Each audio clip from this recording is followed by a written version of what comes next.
Okay, check. Are we live? I can't tell. I need to change up some things with the mic. Okay. We're going to go on the phone and see if the microphone is working correctly on the stream. Because if it's not, then we got to do this again. I don't know if it is because I don't hear anything. I can only mute my mic from this point forward, so we're going to figure out how to get this to work.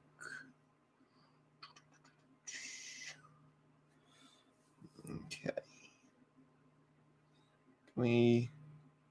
Is there a way to see that I'm live? Yeah, there it is. I'm live. Yeah, there it is. So I'm gonna talk. Oh yeah, that works fine then. I don't know what I'm listening to actually. Really. Hello. Okay, that's startling loud. Okay, we're gonna turn all that off. We're just watching on the phone. Okay, now I gotta share the news that I'm actually live for once. Hoorah! I'm surprisingly live. Time to.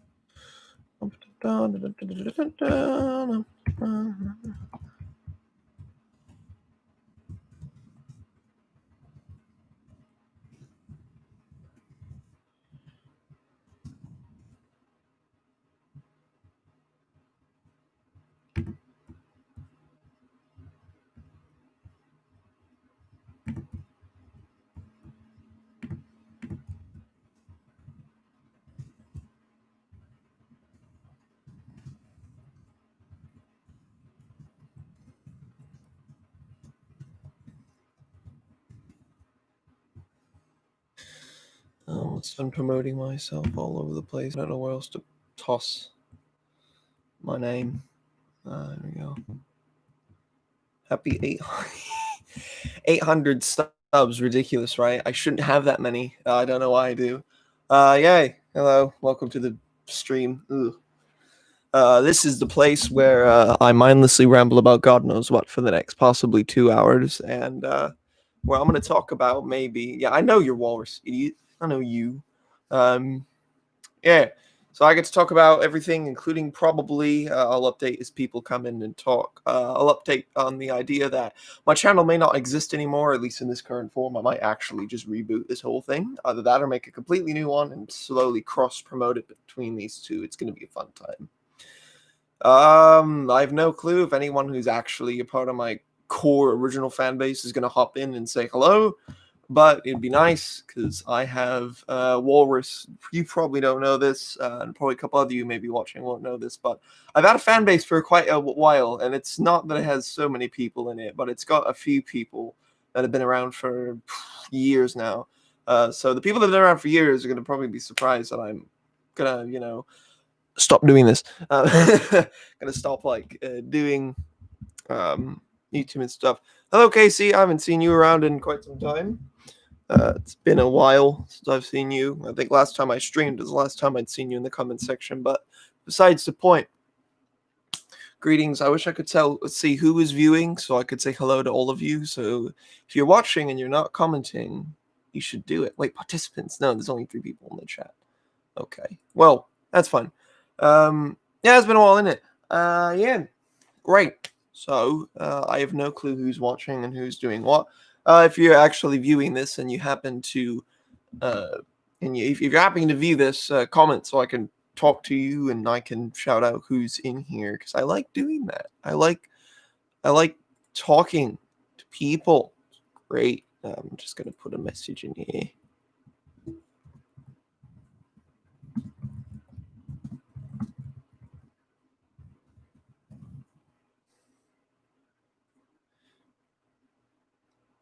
I'm even call you. I'm good, Casey. I'm good. Hello, Nick. Hello, Ross, the inventor. Things are going well. I've got stuff going on. Not really. Yeah, So, how is things with everybody? I hope everyone's doing well, enjoying themselves, hopefully, during this very wonderful time where everyone is forced to wear a mask. Wonderful time. Not that I'm complaining about it. You know, I'm a little bit stronger than most people who wear these things and complain about them, but haha, things are rendering. Gotcha. Yeah, it's good. Things are rendering. I'm trying to look around to see how I can entertain my audience because usually I find ways to keep you all entertained besides me talking about whatever. So I suppose for those of you who are here who've known me for a while, um, know that this channel is never active. It hasn't been active consistently for 3 years consistently. Like I'm making videos every once in a while. Hello, MVC Mekachu. That's the funny thing. I am actually talking about what the future of this channel is going to be, and that actually might coincide with what your question is. So this channel as a whole, I've kind of considered partially dead because I haven't done anything on it in a very long time. It's been if I were to check when I last consistently uploaded videos, it would be almost 4 years ago. And yes, hello, I know you, Russ. Hi, Russ. But yeah, I haven't made anything on this channel in a while, let's say, about 3 years. And it got to a point where I was like, you know what? I don't really want to do what I used to anymore because it wasn't what completely thrilled me and enthralled me. Now, there is always going to be like this screw in my head where it's like you need to finish this one thing because there's one thing I want to finish, like actually complete, which is the Mickey and Oswald Adventure series. That was the one thing I actually wanted to complete, and I've had ideas brewing in my head for nearly 4 years on how to do it because it was supposed to be multi-episodical with a lot of crazy editing, and then my phone that I used to shoot things on just ran out of storage, and I just ran out of patience. So I stopped doing that. Then I got a crazy great digital camera, which is there she is. In this case, like this is the camera I use now, this thing. I haven't actually filmed anything on for this channel. Fun fact. I don't think I've filmed a single video on this camera yet. And I feel like I should because the stuff I could film with this is great and I could get some great sets going. I have a whole listen, I even have a little tripod for this thing. Look at that. You see that? That's a nice piece of equipment. You know, sure, I got it at the garage sale for like $5, but it's a good piece of equipment. It works for my camera just fine. But I haven't used it because I've been busy doing a lot of other things like college and existing in life and dealing with my own personal trouble, stuff I will probably never get into in a video, which a couple of you might actually know about. Yeah, there's a lot of stuff going on in my life. So yeah, so basically I'm all over the place, but I don't know if I'm going to complete the Mickey and Oswald Adventure series as an episode. It might be finished as a video in which I explain what the ending is supposed to be. I might even rattle on about it on stream and edit it together because it's easier that way for my brain because I'm not going to be able to write a script for it because I'm very stupid. I can't write scripts. I'm very stupid about writing scripts because I've never done it. One time I tried writing a script was 3 years ago for something that never got finished, which I still have all the pages of in a book somewhere in my closet. But yeah, so going back to your comment and NBC Mekachu, I do want to do more song covers. That's the thing. I got this. I just tugged on the cord a little bit hard, but I got this. It's a Blue Yeti. It's a very nice microphone. This thing is gorgeous. You could probably hear the quality going through. Isn't all that bad. It's a little bit loud at times, but really it's the point. But the Blue Yeti I've been recording songs with. I've recorded a couple of songs here and there. I want to do more covers. I want to do more fun editing things. And the covers that I have coming down through the pipeline, filling in time, are going to be stuff like some Pink Floyd songs, because I'm still super into the band from all the videos I've done of unboxing all the wall junk, which I've gotten so much of it fills up an entire cubicle now. Like, I could just dissect everything I have in here and it would take forever. So maybe that'll be a separate video which has proper editing and all that, but there is a lot there. Like, I have Pink Floyd songs, I have songs, older songs that I wanted to do covers of years ago, but I never did because technology-wise I couldn't do it. I recorded, though. I do remember I recorded covers of the Wheatley song, This Is Aperture, trying to think as well. And no, well, here's the thing. I have covered. I have covered any Pink Floyd so far, possibly anti Pink Floyd. But yeah, the thing is, Megachu, I am probably going to do one more, and that song probably would be Worthless, because that's the only other song I could think of. It's very dismal, and I like dismal content. Look at me go. I'm just mad depressed maniac, but I want to do Worthless because it'd be a fun song to cover. That redoing. Yeah, we did, and it's funny because when I watched yours, I think just before I published mine or just after, and I thought, well, someone thought of the same thing as me to do the covers of those specific songs around Halloween. And there is actually, in the description of that video, there is a hint at something live that I was supposed to post after it. And the live thing was a live recording or a mix of live recordings of me performing The Trial from Pink Floyd's The Wall in front of an audience of nearly 200 people. That is something I actually did, and I wanted to post it. Never got the chance to do because I was going to edit like a matrix of all the different versions that I had done, maybe even record something, like do a little bit of overdubbing for parts that I thought were really weak, and just kind of piece this whole thing together. I was going to do it. Didn't end up doing it. It didn't come out by the 31st, and I didn't even end up, I don't even think I even started a project file for it. So it just kind of, the idea sat in my brain, and maybe at some point I'll post that footage because it's the last major thing I did as a high school student before I went into college, before I went into existing outside of high school and whatever. So maybe I'll post it someday. Who knows? So probably not, but, let's see about what else I've got. The songs specifically that I have coming down the line are mostly Halloween themed. So when October comes around, if I end up killing this channel, like I end up making a last video, the very last video will just be a huge song compilation. Thank you, Casey. Thank you, Casey, for that. Yeah, 800 subs. I actually need to often mention that. So for those of you who are watching that are so for those of you who are watching, maybe some of you who are watching might have been around very long. The fact that I have 800 subscribers is an anomaly because I am not entirely active at all. So for those of you who are coming in and watching this on backlog, if you are, and those of you who are actually actively watching this, I have no clue how this happened, but I'm very grateful I have 800 subs because hopefully I could take even a quarter of those people and move them to another channel, because I am going to make a second channel, which is much more going to be just me offshooting videos about whatever I want without this name attached. And I've done a lot of deliberation. I've had a lot of deliberation about whether or not I should just abandon this channel, rework this channel, keep only the highest viewed videos up because of algorithm stuff, or just create a new separate channel and cross-upload for a bit until eventually I feel comfortable leaving this channel behind and moving on with the second one. Because I have technology now. This isn't 6.5, 7 years ago where I was just, shooting with an iPhone and a TV screen with stuffed animals hunched over like this. It's not that way anymore. I can edit footage with things. I can edit music with things. I have Premiere. I have Adobe Premiere, and I have Photoshop. I have all these things I could use to make such fantastic videos, but I haven't done it because of time.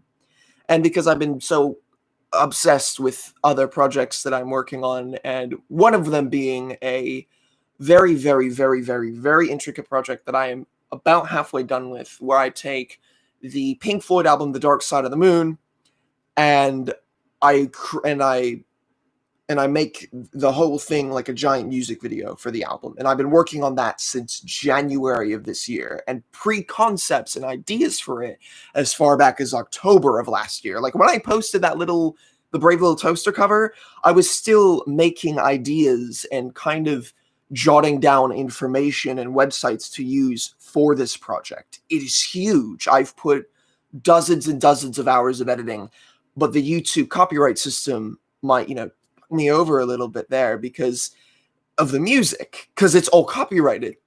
So I have to put it under fair use. I have to try and, put it out some point, but it's not going to be fun. It's not going to be fun dealing with YouTube's copyright, but the whole thing is nearly done. I have about a quarter, maybe about a little over half the album to go, and then I'm done. And then it'll be the single biggest project I would ever release. And I am cross-releasing that with my new channel and this one.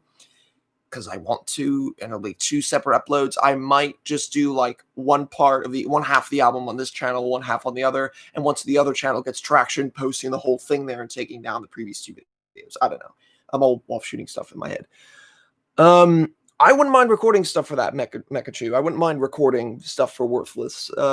If you want, I can record some dialogue. I promise not to use too much reverb, because reverb was the thing that kind of killed the mix on my last one. Although I am still pretty proud of how it turned out, because doing 20-something takes of the same song with all these different vocal ranges and notes, it's a lot. It is a lot of singing. It's just a ridiculous amount. And I did that again for another song that's coming through the pipeline. There's a couple of songs that have a lot of overdubbing because there's just so much going on.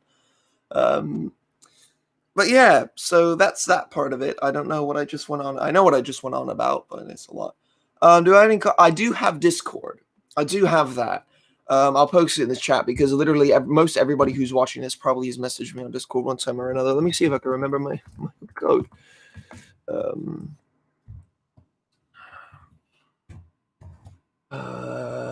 that's it. There you go. So in the chat, there it is. Discord thing. Just add me there. We can chat about whatever. I'm more active on Discord than anywhere else in the world, because I've got so much going on. But what are you doing plugging your Discord, you nerd? Yeah, so that's that. And I am going to, for the rest of this channel's lifetime, as it moves on, I am also like kind of in the process of editing things right now. So, all right, thank you, Mechachu. I'll add you back when I can. But yeah, I do want to do more stuff in terms of like stuff that I actually want to do. But the things I want to do is like talk about like Pink Floyd stuff. I really want to do a breakdown of The Wall. I really, really want to do a breakdown of The Wall, because that album pretty much, it helped me a lot in a lot of ways from something that happened a while back that I don't want to get into. But, you know, it helped me a lot with that, and I really connected with the album strongly enough that I've spent an obscene amount of money on just collecting stuff adjacent to it. It's insane how much stuff there is in here. Like, I could just let me pull out just one thing. Let me pull out, let's say the least interesting thing that I have, at least to most people, is this. That's a mask from the Berlin show, and if anyone watching are familiar, which I'm sure Nick and Wolves, you guys are, but it's a mask from one of the shows, and then there's the program next to it. Like, those are just 2 little pieces of this massive, massive, like, collection of stuff.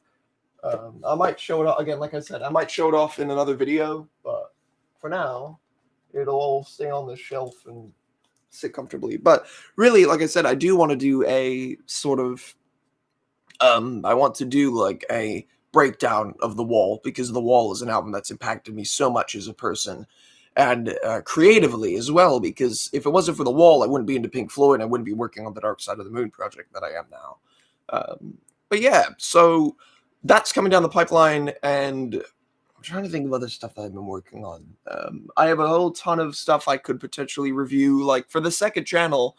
Like, I'm going to tilt the camera over for a minute and you'll see it, but the Disney shelf there, all the Disney tapes, all those are eventually going to have their own separate reviews and discussions on the making of the movie. Maybe not the making of the movie, but just a review of all those films all the way down. And even talking about like the sing-along tapes, which are on the very bottom shelf, like talking about those and how those impacted me as a kid, and also how those tapes, now looking back at them, were kind of a genius way to create tiny Disney fans such as myself. Yeah, those will all be covered eventually. I have so many movies. Like, there's a whole shelf across the room this way. There's a shelf next to me, which actually could tilt this over, and you can. There's all those. So it's all a bunch of other movies that I have flying around, and a record player, because, you know, I've got a couple on hand. Well, Mechachu, the thing is, I'll show you the most valuable one. Actually, give me a sec. I'll show you the most valuable one. Let me tilt the camera this way. I'll show you the most valuable one I've got. I don't have Brave Little Toaster. I've been looking for it on tape. It's very difficult to find on tape, at least from my knowledge. But this is Enslaved Racism, which is a kind of an interesting remark to say that. But there you go. I've got this. It's a bootleg. You can find this just about anywhere. Archive.org, you can find a really great copy of it, but there you go. It's not VHS, it's a DVD. I found it at a flea market. But there is a VHS release of it only in Europe, and I do want to get that tape. It's a PAL tape, but I want to get it because the significance of having this on the tape would be great. But I have it on DVD, so that's all that. What else do I have up here that might be worth anything talking about? I don't think I have anything else up here that's worth anything really talking about. There's a couple of promotional videos for Disney parks, and that's really about it. So yeah. All right, hello Earl. I just saw that you joined in. Yeah. Aren't VHS? Yeah, they are. But all I have to do is just buy a different I mean, I have a spare VHS player, and I don't know. No, I don't think CDs are region locked. Tapes are. It depends on like region 1, region 2. Region 1's like US and a couple other countries. Region 2 is like UK. I can't remember what it was, but I know some VHS players don't even have a region lock, and you can just play whatever the fuck. But formatting is just slightly different. There's like hertz and there's frames per second. There's a whole bunch of stuff going into that. But I do want to, honestly, really, if I were to buy that PAL tape of Song of the South, it would just be for collecting purposes. Because I have a ton of Disney stuff. Like, in the closet is just so much stuff that I've never gone over in a video properly, and I really should, because there's so much there. Like, there's also stuff on this shelf, a couple of Disney things scattered around the room. Yeah, some games are region locked, if that makes sense, but I don't know about CDs particularly being region locked. But yeah, so I have all those movies and shows and whatever to review. I have all that to talk about. There's so much, and I have all these albums. Like, I have almost every single Beatles album on vinyl. I could just talk about the Beatles for hours. I could talk about, Pink Floyd, which is all that right here, for hours. I'm gonna pull these forward. But I could talk about Pink Floyd for hours, like Beatles, Disney, because there's enough content there to start a new channel. Like, I literally could just sit down and just offshoot and make a whole bunch of content with, decent camera, decent mic, and everything. I could do all of that. The real problem with that, really, at this moment in time, is time.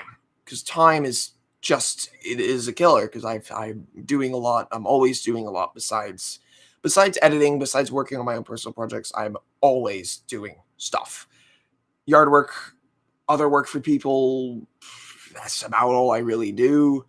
And when I think about this channel, and whenever I think about this channel, I think like I really should upload something. I really should do something with it, because this channel has been around for almost 10 years. Like, I started in 2011 making content, like actively making content, 2011. That was a long time ago. That was 10 years ago. And about 7 or 6 of those years, I was actually active and happily making content. And at some point, I stopped for a number of reasons. I just stopped making content because there was just so much going on in my life, and there was so many things going around that there was a lot there. There was a lot of stuff going on with me personally that, I'll never get into in a video, because I don't really want to spill my effigies out to the public. But, all of that, plus the fact I was dealing with, doing college and doing, finishing up high school and going into college and doing all this crazy stuff, all of that, like, there was so much of that involved that I just couldn't bring myself to make content anymore. And my voice just can't do some of the stuff that younger me used to do. I could try. It would just, the last time I even recorded an episode almost 2 years ago, that I thought was a struggle. And now it's even worse, because I have thrown my voice out a little bit in places and at times when I really shouldn't have. Like, I should have had water or something on hand, but I didn't. So, well, I mean, here's the thing. I'm not really going to, the only thing I'm talking about, generally speaking, is just the state of the channel, why I haven't been active in forever, just in general, what I'm going to do for the future. So, like I've said before, new channel is coming. I am making a second one. Maybe within the next stream or so, I'll discuss like what that is about, what the name is, the concepts, the sort of ideas I have kicking around for it. I do want to do something different with that channel. is going to be a little hard because what I want to do with it is not conventional by any means. In fact, it is one of the craziest things I think I've ever attempted to do in terms of making a channel, because it's not often that like that I come up with something that works. So the initial idea for this next channel that I have coming might end up being just, it'll be something very different to what I am used to doing, and something very different from what most people are probably used to seeing on YouTube. But we'll get to that at another time. Nick, we should make that channel. We haven't done it yet. I feel like we should, because we have an enormous wealth of information. For those of you who don't know, which you probably don't, because most of you haven't been a part of my personal life for the past 4 years, or even last year, Nick Scapa Nikolai, or however you pronounce your name, he and I have been doing extensive research on the Pink Floyd Wall tour from 1980 through 81. There's so much information that we have, and stuff that we've collected, and people we've contacted. There's so much information that we've discovered from a year's worth of talking back and forth about it, that now we've decided we're probably going to make a channel, or videos at least, and talk about all this stuff and put it in one place for people to continually watch and peruse over, because there's so much misinformation, there's so much information, that literally just giving that information out in video format would be a fun time. So that might happen in the future. For sure that's going to happen in the future, but soon, maybe, who knows, because we're both really busy doing stuff right now that I don't want to get into, because I'm going to leave it as a surprise. But yeah. So, what else to talk about? Trying to think of what else I could discuss for the moment, besides saying new channel that's coming. This channel, I am going to be posting song covers. I might just give the list, because the list of songs that I want to cover is a very odd assortment of things. Most of them Halloween themed. So when Halloween comes around, they're finished, and I can just post like one a week for October and just say it's done. But I don't know specifically if I'm going to post them here or post them to the second channel. I don't know if I'll post any of the videos to the second channel, because it'd be nice if I did. It'd be nice to create sort of that. I'm glad about your channel when I did, when you're on a huge Brave Little Toaster cake. Yeah. My whole channel is focused on really odd kicks, I guess, if I had to think of the kicks I've had over the years, Mekachu, if you've ever dug back far enough, the kicks that I've had are let's go back as far back as I can remember. There's Fantasia, technically was a kick for a while. Also the Lucky Rabbit, Epic Mickey, Who Framed Roger Rabbit, Animaniacs, Invader Zim, Five Nights at Freddy's, Pink Floyd, The Beatles, Cuphead. What else? There's so much. Like, there's a lot there. Colin Looks Back, you're definitely up there for me. Thank you. I'm glad that you enjoyed this content that much. I know Colin Looks Back, I actually have meant to post a really meaningful comment on one of his videos. I just haven't, because my brain's always all over the place. But eat done. Nick says eat done. I don't know what he means. I don't know if he sent me a message. Okay, what is that? I'm gonna go and pending. There's Mekachu. I'm gonna add you. There you go. I've added you, and it's gonna be fun. We're going to have a great time. Are you having a nice time? Let's see if I can promote this stream anywhere else where I won't be bothering too many people. Okay. Did you see the new? Yes, I've known about the Animaniacs thing. I'm happy it's coming in November. Gives you something to look forward to. But I am really excited for the new Animaniacs show. Actually, wait. I'm trying to remember. Did they actually come out with a release date? Hang on. Because I knew it was sometime. I knew it was coming. I didn't know if it really was in November.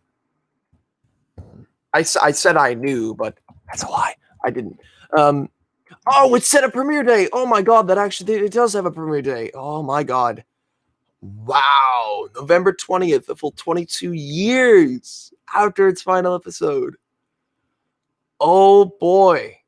I didn't know that was a proper date. That's amazing. That's amazing. I'm very happy that's back. Oh, good God. That brings, God, it's weird because I was a fan of Animaniacs when the show was, I think at the time, 1993 to 2003, 2013. When the show was 20 years old, like the actual premiere of the show was 20 years old, is when I first got into it. It was about like 2013, 14. And now it's 2020. The show is almost 30 years old. And here I am going to be watching a reboot that most people have been waiting so long for. So that's very exciting. If you'd like, Mekachu, if you want people to come and watch someone you admire ramble about and possibly say bad words, yeah, you can go ahead and do that. I'd be appreciative, and thank you for doing that. But I really should. I think there might be a couple of the places I could toss this link without getting yelled at. Maybe.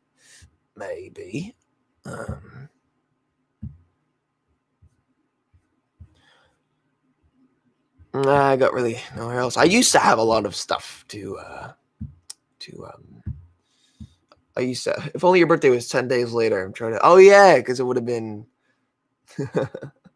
well, my birthday's in September, so on September 3rd, 4th, 5th, 6th, 7th, 8th, 9th, 10th. See, it'd be 8 days.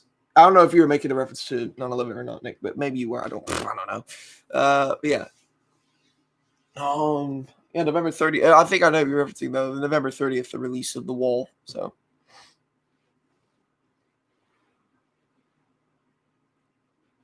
well, Ross said that the birthday is somewhere close to the 20th. So your birthday's somewhere in like November-ish. I got to remember when it is so I could do a birthday thing. It'd be fun to do birthday things, wouldn't it?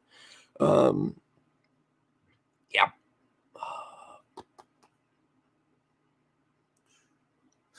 Oh, here, I'll show a Disney thing that I got.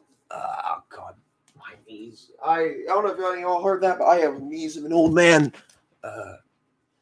Did you have you so knowing you saw the cover of B Movie? Did you ever check out the cover of City of Lights?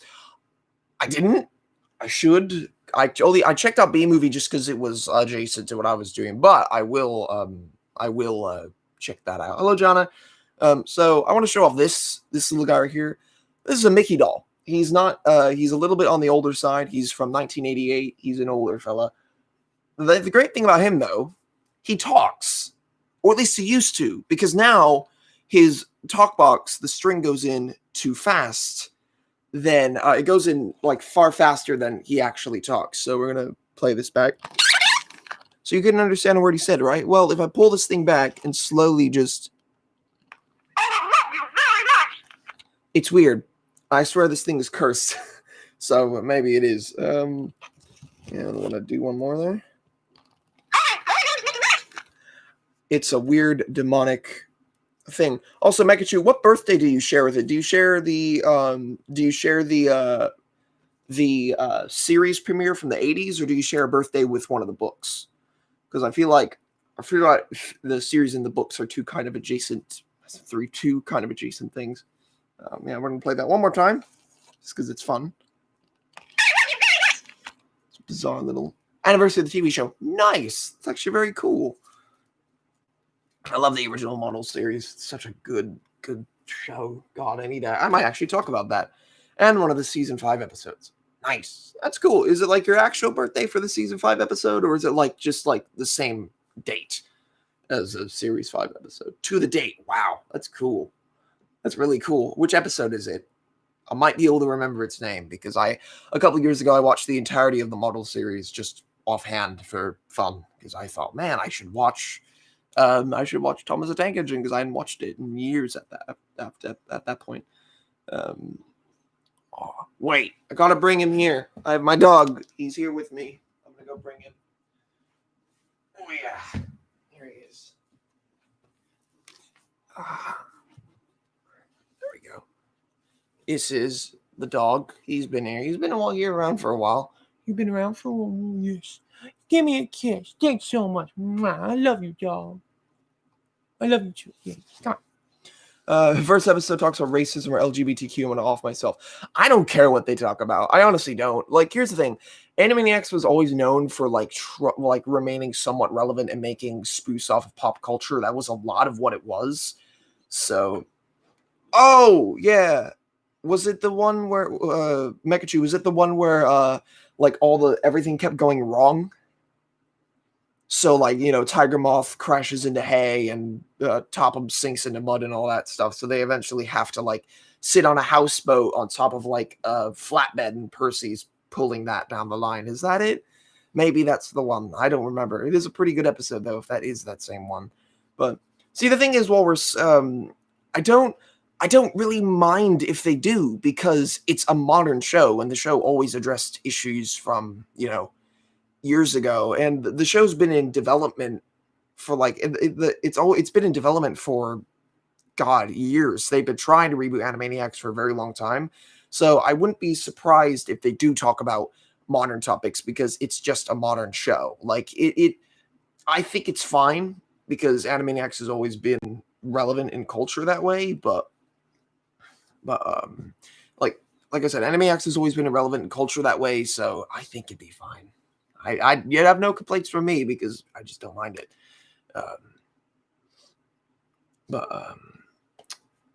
Why? He's a little bit fussy right now, just because you want to go outside, right? You want to go outside and chase all the lizards. I know you do, because you're rude. You eat all the lizards.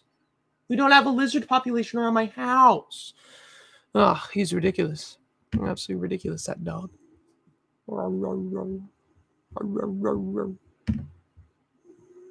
Audio, long time no talk. Hello, Denmeister. Oh, come here. Yakko Warner says trans rights. I remember Rob Paulson actually did that as like a tweet. I think he tweeted out a video of that. Hey, it's all right. Listen, I don't mind the Thomas and Friends information dump, because honestly, I was for a while I was actually really into the model series, and I still kind of am. I'm really interested in how they did it and all of that, and the stories and stuff, like, because that show just looks beautiful. I can only imagine what the show would look like in 4K. Like, imagine the original Series 1 Thomas episodes in 4K. That'd be amazing. Don't think it would ever happen, but it would be amazing to have, like, oh my god, it'd be awesome. Well, hi, Denji. I figured it was you. Welcome to my YouTube channel. I don't think you've ever come on a stream before, but yeah, this is my channel where I talk about whatever it is that I want to talk about, and also talk about the fact that I may be making a second channel adjacent to this one. Yeah, that's right. Is that right? Yeah, you've been here the whole time. He knows. Yeah, Mattel's current rule of the show is very questionable. I don't really care for it. I quite dislike it for a bit. Make a video about my Godzilla collection or review Gojira. My Godzilla VHS collection is very small, and I can literally list off every movie I have, which includes 3 copies of Godzilla vs. Mechagodzilla. So I want to review Gojira because it is one of my favorite movies, like, period, and I would love to talk about it because it's such a great movie. But the problem is, every single review of the original Japanese Godzilla, it's a factual thing about it, but every single one of them mentions almost word for word that Japan was a country that experienced nuclear bombs firsthand, which it is the truth, but every single review talks about it, and that's why it's, like, really big and influential and stuff. So I don't know. Yeah, what's that? Yeah, everyone uses the same stuff, don't they? Isn't it annoying? I know it's part of the whole thing. Oh, he's a good boy. Come here. Yeah, I'm a little bit of a kaiju guy. I like Toho stuff. I've gotten a lot into the Godzilla series kind of recently, just like watching them and downloading an obscene amount of them from Archive. So it's great. Yeah, it's great. Move that out of the way. Yeah. Is it Godzilla one of the shows that laid the groundwork for Pokemon? I don't know. I don't know that, but Denji might be able to answer that for you, Mekachu. Ultra 7. One of the many Ultra shows in Japan, as far as I know. Yeah. Great stuff. Oh, that's great. Yeah, actually, there is a movie I want to review in particular. Maybe for this channel, I might do it for my second one, but I really want to talk about this. I want to talk about Yellow Submarine at some point, because this movie is just, my God, this movie is incredible, at least to me. The thing is, a lot of people don't even consider like they consider this to be a Beatles movie, but not like a very good one. But this is another one, again, another one of my favorite movies of all time. Like I don't know why. This movie, just one day I thought about it a lot and I was like, you know what? This is it. This is one of my favorite movies. Why? I don't know. It might just be because of the music, the pop animation. It might be all of that. But it's just incredible. Like the whole thing is just a really, really great movie. Just love everything about it, actually. Yeah, I'm gonna put that right there on the little shelf for a minute. Yeah, I can't blame you, Walrus. It is a pretty good movie. And my favorite movie of all time, still to this day, is Who Framed Roger Rabbit, and that hasn't changed since like my third or fourth viewing when I was like 15. For a while it was like Nightmare Before Christmas. Yes, I think two of them were actually. Paul and Ringo were both knighted, which is amazing. There's Sir Paul McCartney and Richard Starkey. So great, isn't that great? But yeah.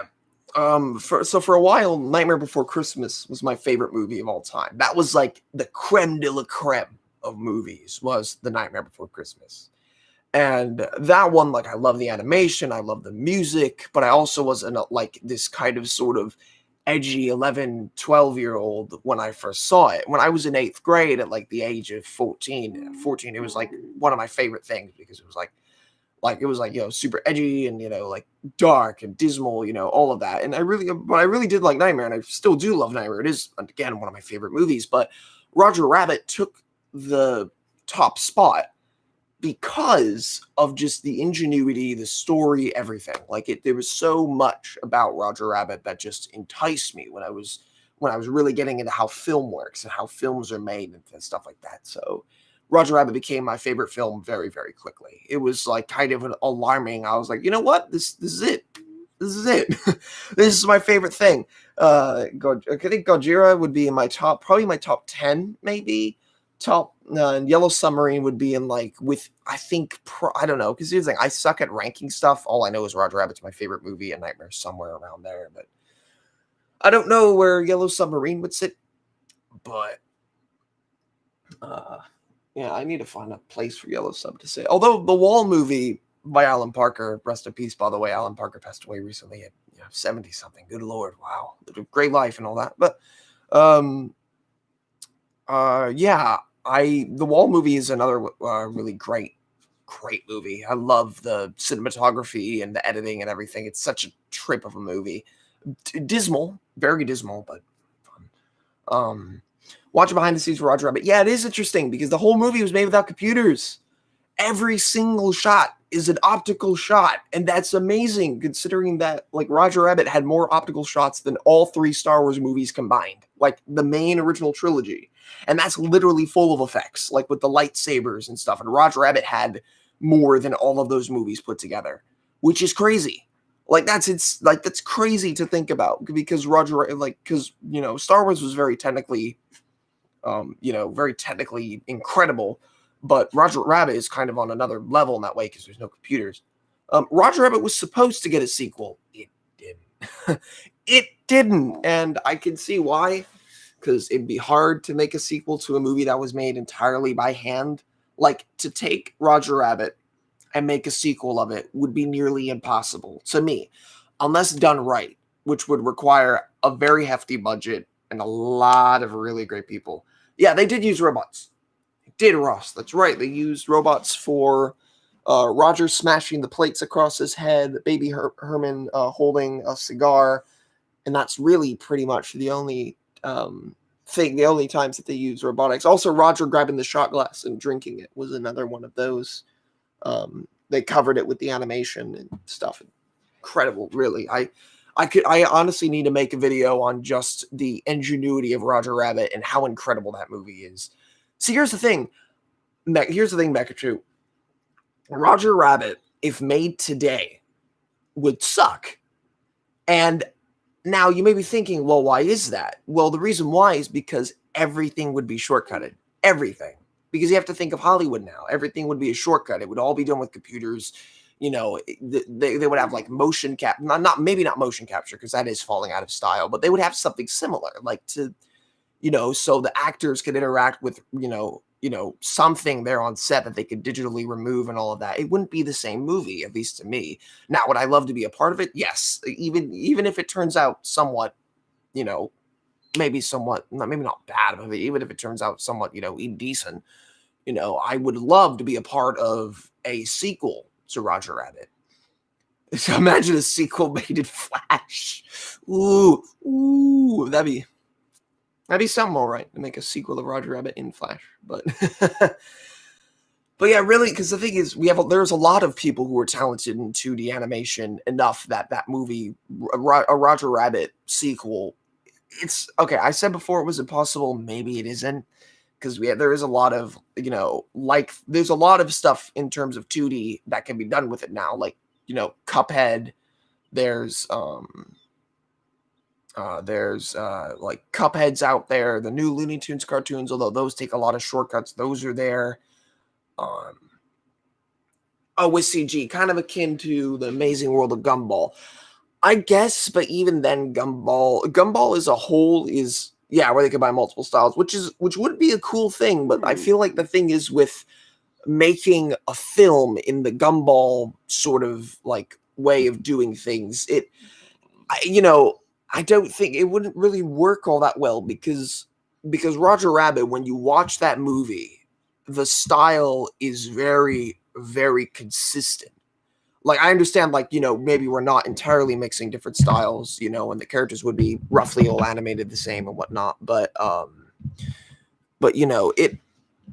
the thing is with, excuse me, sorry about, got dog, he's distracting me. But I feel like with Roger Rabbit, the whole thing, the cinematography and the lighting and the sets and everything, it was, I understand. Brainstorm was a great idea for this type of thing. But the thing is, I feel like if it were to be made similar to Gumball, it would still involve a lot of shortcuts and a lot of computers. It's stuff that, of course, they couldn't do in 1988, which some of the stuff they did in 1988 is just incredible. The whole movie was lightning in a jar. That's exactly what Roger Rabbit was.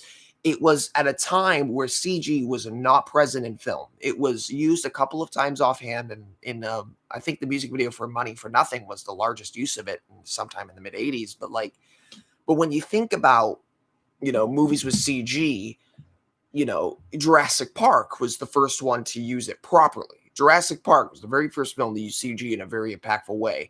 Roger Rabbit, on the other hand, was the last show to do anything. The last movie to do anything by hand.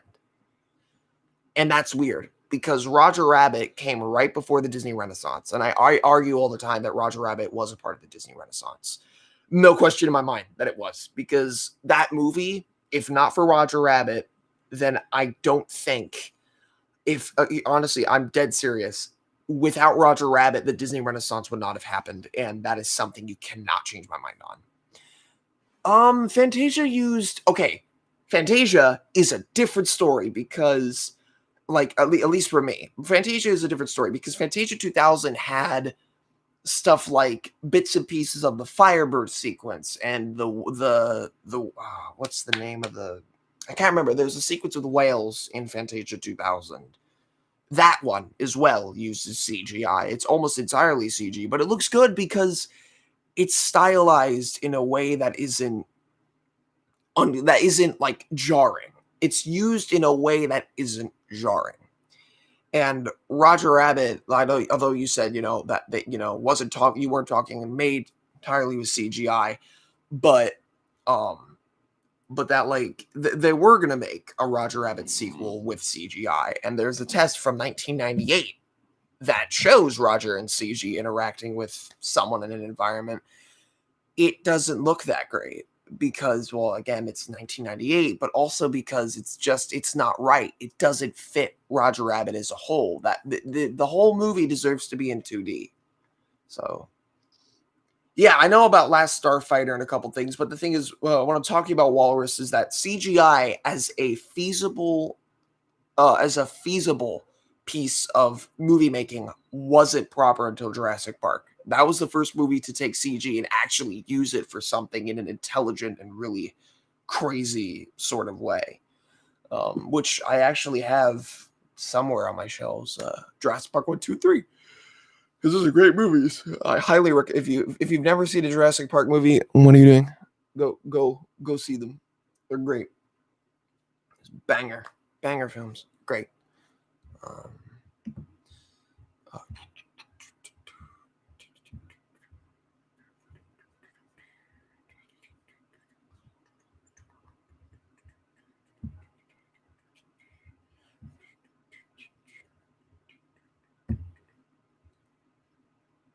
All right.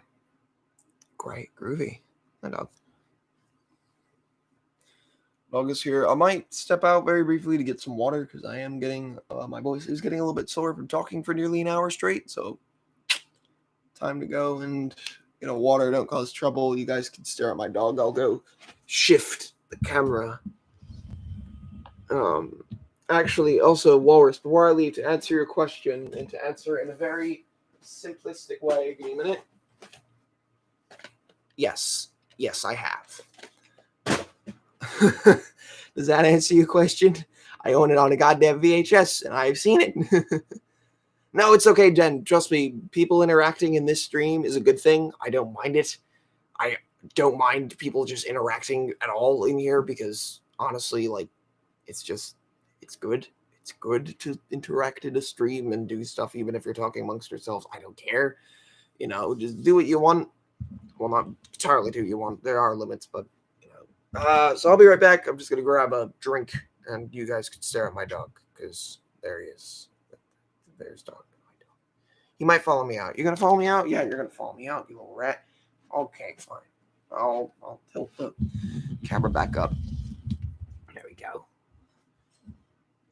Okay, I'll be back.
Time to egg the chat. I see you have egged my chat. Hi, Russ. Hello, Fuzzy. I wonder how you got it. I keep forgetting you actually are subscribed to me, Fuzzy. I forgot about that. Hello, Fuzz. Wow. What is a show that you remember growing up with in childhood that you don't think is talked about in present day as you think it should be? Wow, that's a fair question. Let me think about that because I've watched so much as a kid. I watched everything, man. I watched so much stuff. I watched Christian media. I watched Christian media, mainstream stuff. I was a big Disney kid, so everything I watched was Disney oriented. But if I had to think of I can't really think of a single show that I watched in childhood that was. Let's see, wait. Woo! Ooh, really? Hold on. We got an update from eBay. Give me a minute. I'll answer the question in a second. I got an update from eBay about some VeggieTales. I watched VeggieTales. I watched a couple other Christian shows. I watched a lot of that because, when I was young, my mom tried to get me and my sister into Christian school, Sunday school. Didn't work. Didn't work at all. As a matter of fact, I am wonderfully agnostic today. So that goes to show about my worldviews, I guess. Give me a minute. Hang on. My dog opened up my room door, so we're going to shut that. Anything is shut. Hello, Worldman. Welcome to the chat. Welcome to the stream. How's it going? How's it going, Worldman? Yeah. But Mekachu, to answer your question, I don't think I really have a show that I could say that people should talk about more. Because like, okay, actually, because you mentioned PBS. Actually, no, there is a show that I want to talk about. It is a really weird little show. It's called Brum. I watched the hell out of Brum as a kid. That show was amazing. This tiny little car going around and saving people. It's great. That show was weird. Had like these like it was so formulaic and weird because no one talked. It was all pantomime. So my first exposure to like what 20s cinema looked like was from a children's show from the UK. The weirdest thing in the world. I don't know if anyone in here has heard of Brum. Yeah, Brum. It's such a weird show. The Carolyn. Hang on, I might actually have the figure still lying around in here. Where is he? I know I have him. I know I do. Where is he? Good question. Okay, I don't know if he's in here. He might be in my attic because I've kept I kept him up there. I don't think Brum was French. Yeah, it was UK. That's what it was. Here's a question for you. What childhood thing that you can't believe was a real thing? And I can answer that.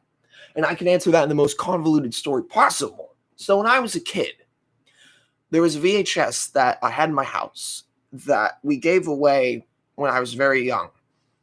But I remembered watching it, and I really vividly remembered watching it. It was like this weird version of the Three Little Pigs. It was animated. It was all it was animated and everything, like, hand drawn, all animated. But like, it wasn't like a Disney thing. It wasn't any company at all. Actually, it was just like some VHS distributor that put it out. And for years, I didn't know it was a thing. I didn't know it was an actual thing. I thought I just dreamt the whole thing up. And I was at my aunt and uncle's up in Canada, and I found it. Another copy of this thing, and I'm serious when I say this.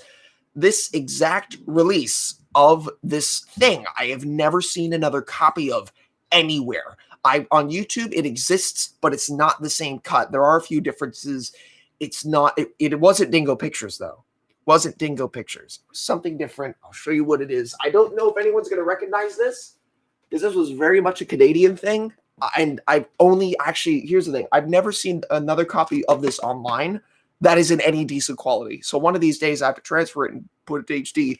But here it is. This thing that I thought was an anomaly for most of my childhood life. This. It is called The Three Little Pigs, the movie. And I've meant to talk about it for years because this thing is weird. It isn't like it's not a Disney product. It doesn't belong to anyone, really. It's like, from what I know, it's a French film that was dubbed in Canada, and that's all I know about it. I don't know if there's any other movies from these same people. I don't know who else worked on it. Like, I know nothing. It's just this French-Canadian production. That's all this is. I'm like, it's so weird. And I might, you know what? If this thing pops up as copyright on the stream, I'm going to cry because this thing has been around for forever. So we're going to do it. We're going to do it. We're going to watch this. I'm going to pop this in, and you're going to witness the weirdness a little bit. I wish I could set up an actual stream, but give me a minute. Ooh, there was a ping. Wait, there was a ping. Ooh, yes. Nice. August 7th, 8mm. Sick. Great. Oh, Tots TV. I've only heard of that because someone did a video on the abandoned set out in the middle of nowhere. I know about that. Thanks, Russ.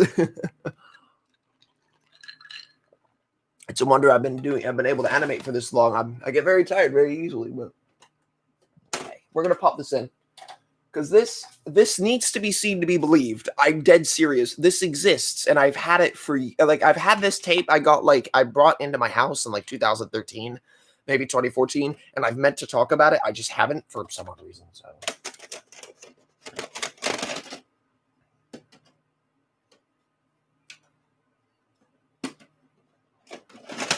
Oh, my tape player isn't plugged in. I am a dunce. I need to plug in my player. Okay. I need to move this. Son of a bitch. Oscar. No, you're sitting all over everything. Stop. Oscar, I can't win with you. I can't. You're such a weird boy. Have ever thought of buying VHS tapes sold as blank and finding whatever's on it? There was one time where I did find a blank VHS at actually a box of VHSs. A box of them. Most of them were rewritable VHSs, and on a few of them was like collections of horror movies.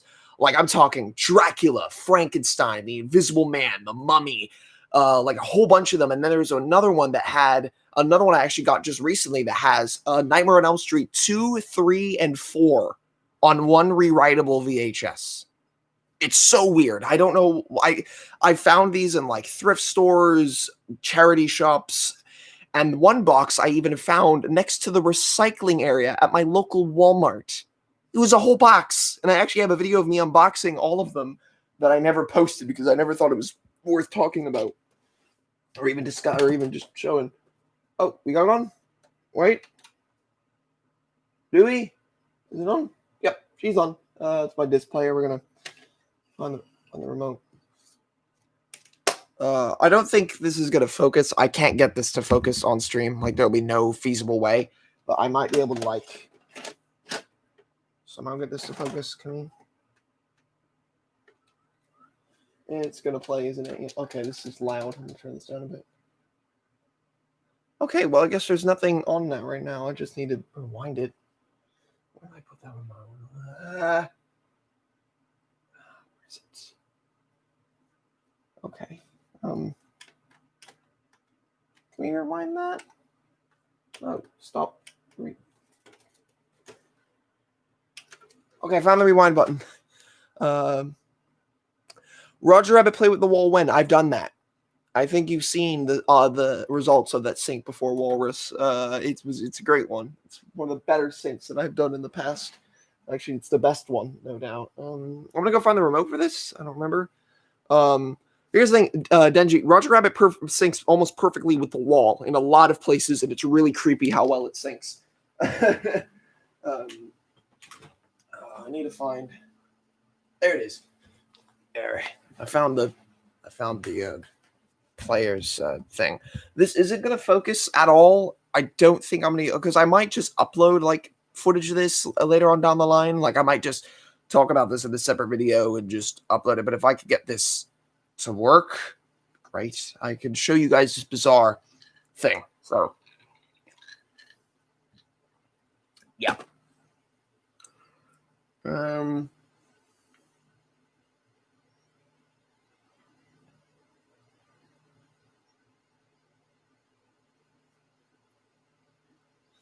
Wait for it to do a thing. Send the cover of the City Lights via Discord, by the way. Oh, thank you. I will take a look. There it is. City of Lights. I see it. I will view it later when the stream is over. When it's over. My internet it's only got to like 6 songs. Well, I have a CD, Walrus. I have multiple CD copies of The Wall. You should do it with CDs, idiot. It's more reliable. The best sync I've ever done is Who Framed Roger Rabbit paired with The Wall. My favorite album paired with my favorite movie. Shockingly, it works.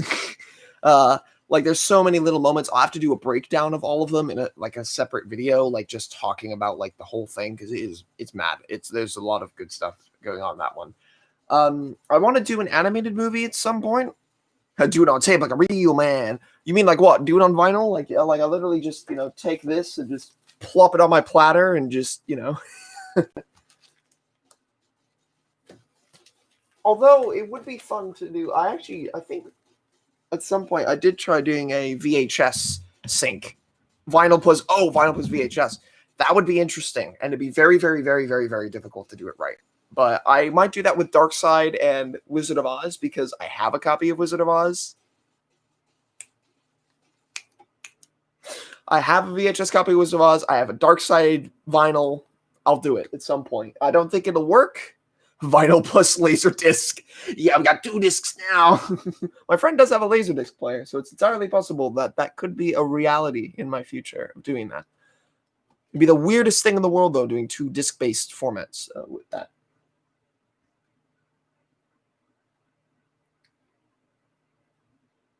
It's a little bit. Oh no, how loud this is. How loud is this? Do I know? I don't know. There we go. It's not going to focus. And he's better than ever. Asterix conquers America. He's a powerful warrior. Yeah, you can't see anything.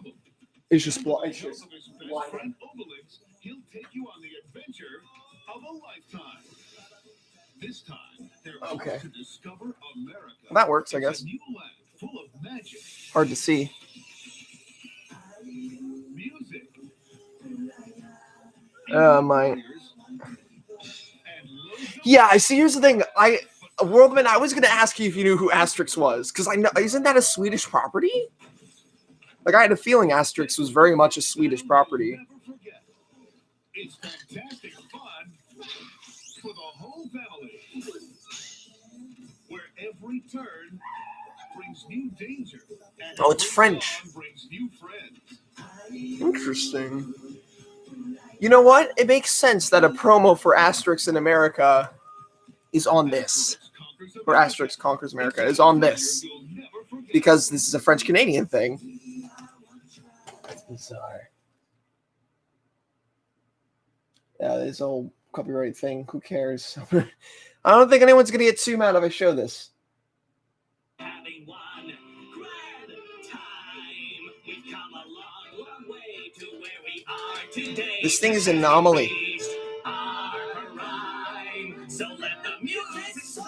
We'll make the public roar. As we enter. I don't know where this comes from. Like, who made it? Like, I mean, there's names and stuff on the screen, but, like, I don't think these people have made anything else. The music slaps, though. For, like, a kid's product, it ain't bad. And now the lights are on. The quiet days are gone. We found our love. It's really hard to see anything, just because... So let the show begin. Hang on. Maybe I could set something up.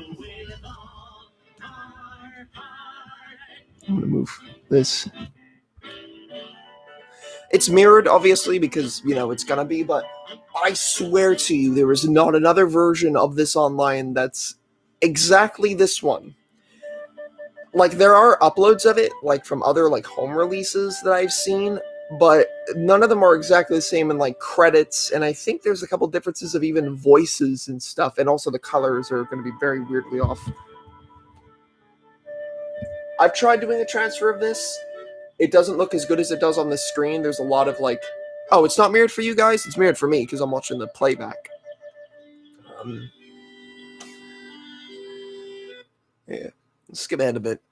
Oh, God, it's not going to focus at all. Actually, I might be able to turn on the brightness on here. Just to get it to... Here, let me turn on the brightness. We're going to get to a bit.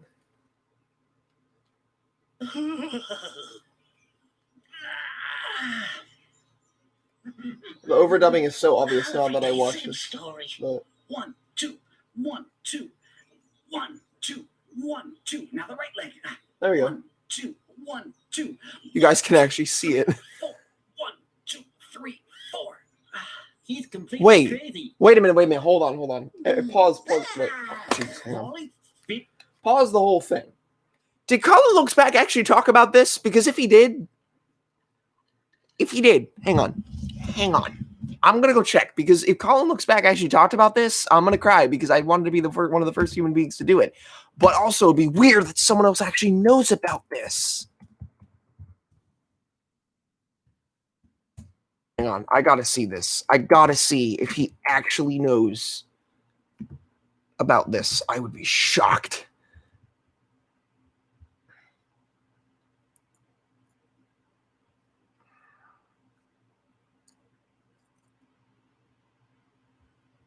Looking back on sing-along songs, of course he's talked about those, but I kind of want to talk about it anyway.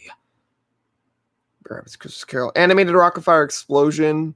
I remember that. I remember when Colin Looks Back was still working on those. And audio. I actually remember the animated Rocket Fire Explosion stuff. So bizarre. That kid has done a lot of stuff. But yeah, no, he hasn't talked about this particular thing. Wouldn't be surprised if he ever did.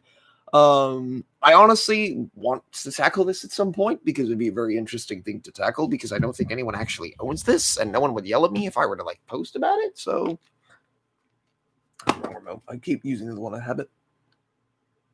It's another lovely day. With super strength, super special extra Omox, your house will gleam brighter than bright all day long. Market reports: turkey prices fell sharply today while pigeons went through the roof. And now a news update and the latest on the Little Red Riding Hood saga. In an amazing development, an angry wolf has been seen in the vicinity. The police are keeping up the search for this large antisocial carnivore. That joke is actually kind of funny. Large antisocial carnivore. So like, so hang on. So then there's like a little song here. It's ridiculous, really. Sun is out to stay. This is It's ridiculous. time for everybody to wake up. And to think, I didn't know that this was still the thing that actually existed when I was a kid. Like, I thought I hallucinated this. New adventures are in store. We'll work and play. Have you seen Hang Mr. on, Rooster? can we trick it into doing better lighting and focusing? There we go. I think I tricked it. I think I tricked it.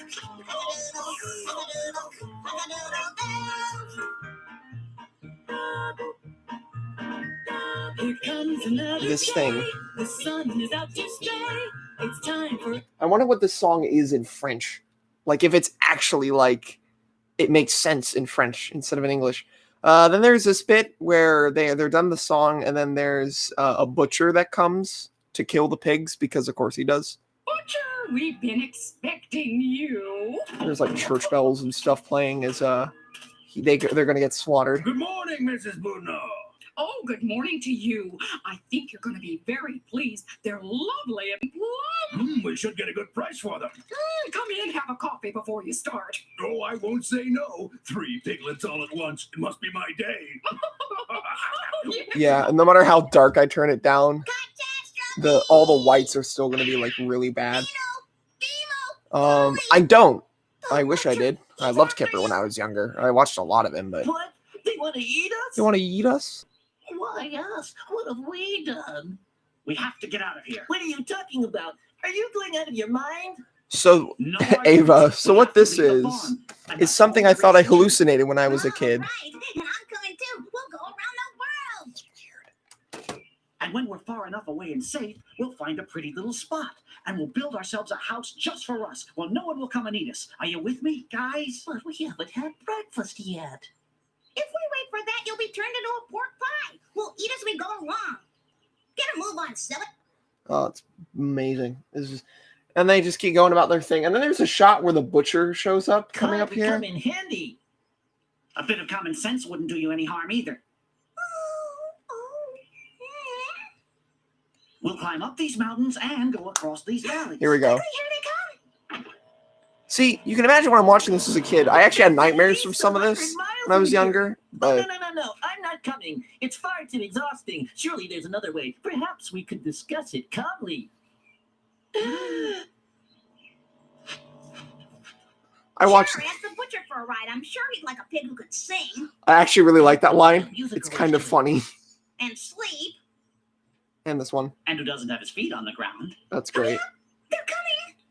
Very well then. Just to please you. But remember, I've got the compass. There is actually some Alright. like decent humor in whoever dubbed this or whoever wrote the script for the redub. It's great. But yeah, that shot with the butcher is like terrifying for a kid's thing. I'm surprised that like I don't know. It's so weird. And then there's a nightmare sequence coming up here that actually like scared me enough to make me not want to watch like this whole thing for a decent while when I was younger. Let me go ahead and get to it. It's not too far in.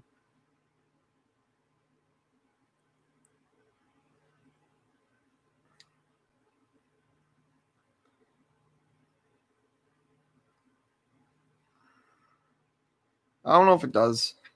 It might. And ghosts, maybe. And witches. There's bound Nope. to be witches. No cast list. No cast list. And werewolves. It's just executive producers, the story, music. And blood-sucking vampires. Apparently, the soundtrack was available on CD, which makes me wonder if I can find a riff of that online. Here we go. So you thought the sequence in Snow White was bad. This is what hell looks like, ladies and gentlemen.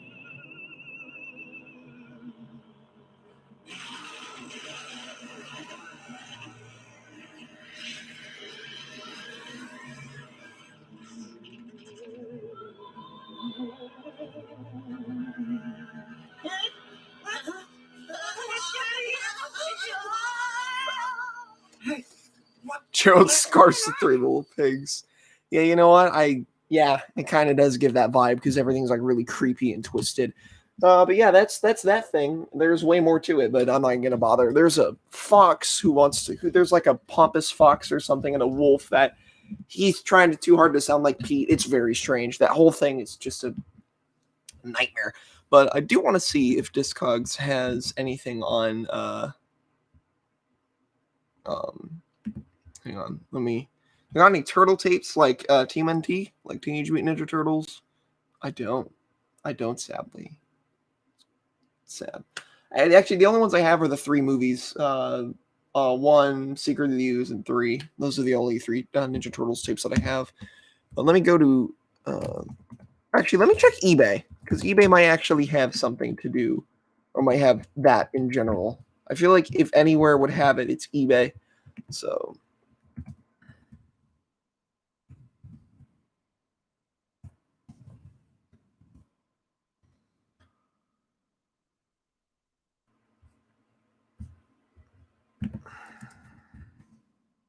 One's my favorite. I've seen so I've seen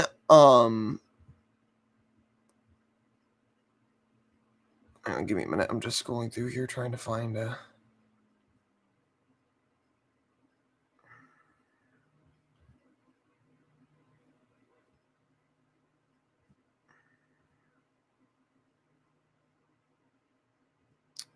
yeah, I don't. This movie doesn't show up.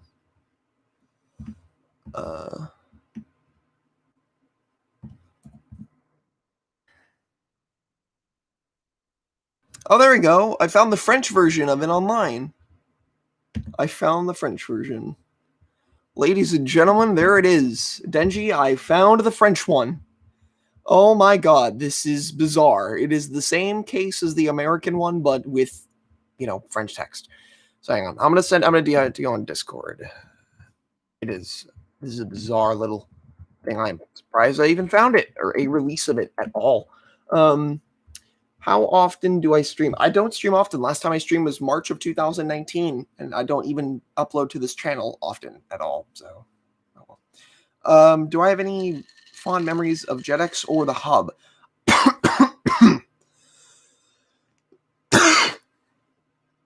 Okay, I don't have COVID-19. I swear to God, I'm just dry throat. Anyway, I remember Discovery Kids, because the Hub replaced Discovery Kids when I was about 13-ish. So, yeah. So that's what I know. That's what I know of the Hub. I know Animaniacs and the Hub was a big deal. I even stayed up to watch the premiere when that happened. I also watched Wacko's Wish. It was great. It was a great experience watching all of that. Let me see if the CD, if I can find the CD, that'd actually be impressive, because I don't think I've ever found a CD of this anywhere. It's so bizarre. Oh look, the same Canadian tape I have is selling for, wow, that's $20. Okay. Right. That's cool. Good to know this tape is worth like $20. That's kind of a lot for a VHS. I'm going to check Discogs for that CD. If Discog doesn't have it, it doesn't exist. So.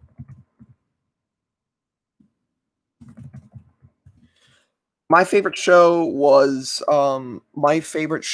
Brum on Discovery Kids. So. That was my favorite one, was Brum. Creighton. I gotta open up the full Discogs page for a minute, so I may miss a couple comments here and there.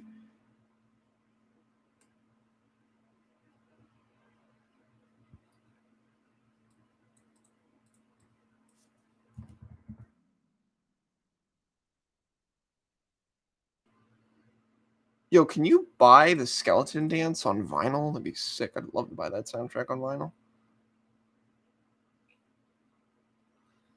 Let's go to CD. I don't think this exists, but oh my god, there is a limited edition vinyl of the Skeleton Dance. You're kidding? What? Oh I'm gonna buy this at some point in the future. I love Three Steuben's. I love it. So good. Yeah, I can't find anything on a actual CD release of that soundtrack. So great. Good to know. I can't find one. I remember seeing Brum on there once. Though they removed it from the broadcast, they still kept footage of it in their bumpers. Actually, it's funny. I have a VHS recording of Discovery Kids recordings of Brum. I have so many episodes. The tape was worn very bad, so doing a transfer of it, I'd need to get like a time-based corrector and really, really fix it up. Because like I have still, my mom did a ton of recording of like nearly an hour and a half's worth of Brum episodes. They're sitting on one VHS, sitting in the corner of my room in the cabinet, and I need to transfer that because that is one of my fondest childhood memories is watching that VHS and watching Brum obsessively. What is the French title of the Three Little Pigs? Maybe it's only under that title. I will actually check that because that might help in our search. That might help in our search.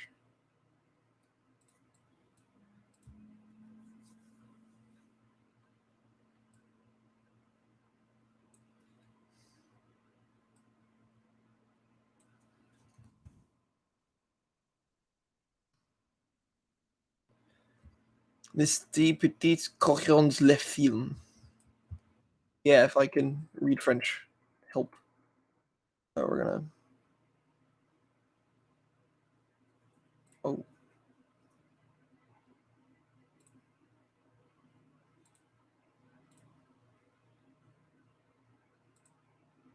Okay, I was wondering what the stream went. I remember I think Ready Set Swords Little Bits were done by the same people who were doing Maisie for Noggin. It is very much in that style. You're right. I actually never really looked into that, but I'm pretty sure it is. Maybe it is in that same. Wait a minute. Yeah, all I can find is a Disney record. I can't find anything on. Like a CD version of it. I can't find that soundtrack specifically. Maybe it just never got released. That's very bizarre. Oh,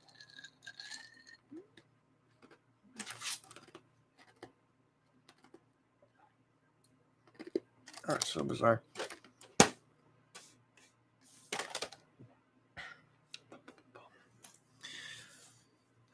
Yeah.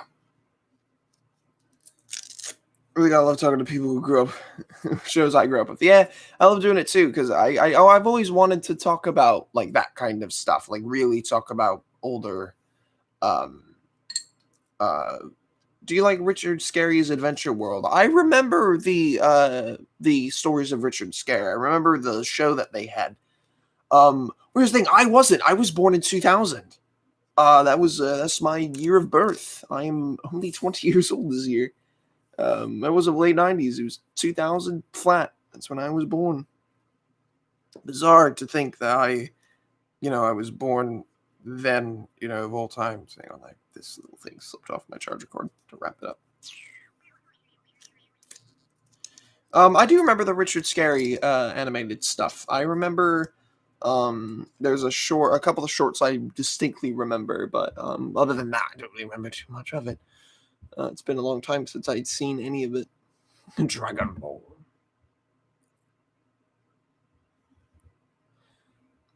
Oh, apparently Denji, Denji, actually, oh my god, yep. Oh my god, it's here. Is this in HD? No way. Oh my god, it's an HD copy. Oh my good god. That's amazing. And there's an entire, there it is. So shout out to Denji, who actually, one, found a cast list, and two, found other releases of this. That's amazing. He found a Laserdisc version of this thing too. That's amazing. And he even found like an HD version of it. So props to him. He found this cast list for it, and he also found a Laserdisc edition, and also who published it. So great. Fantastic, isn't it? Year of the Tiger for myself. I don't know what the Year of the Tiger is. I'll have to look that up.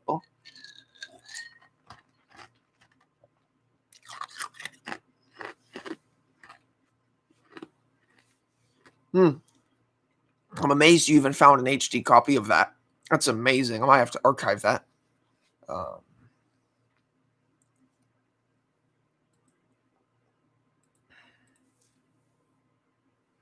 Shut down that window and reopen this one. Detective Denji on the case. Chinese Zodiac stuff. Yeah, I know it was that, but I personally don't know when the Year of the Tiger was. I don't remember. Oh, excuse me. Let's see, what else have I got that would be worth talking about? The only other thing I've got on my shelf that I think would at all be worth 2 years old in me this October. Well, it's very nice. Yeah.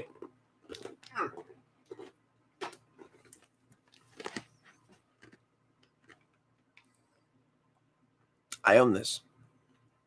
Physically own this thing. Someone gave it to me. I was friends with a senior in high school. Well, someone who was a senior at the time. And when I was on his last day as a senior, he walked up to me and he said, "Hey, listen, I know you've been looking for this." And he gave this to me. He just handed me the holy grail of the episodes are out of order. It's amazing. It's such I have no words really for this thing, but this thing is bizarre, really. You see that? Yeah.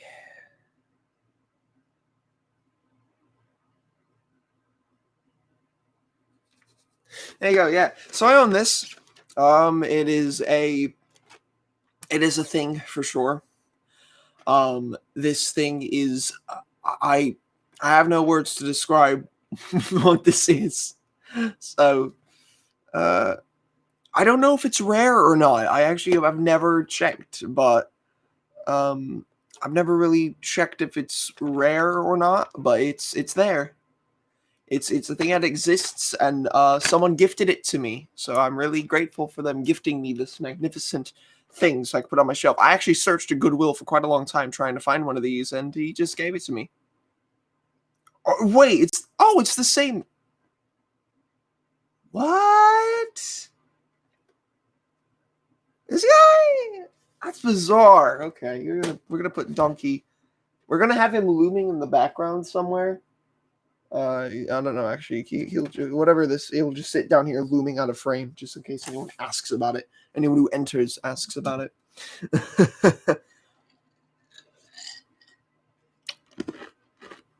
Yeah.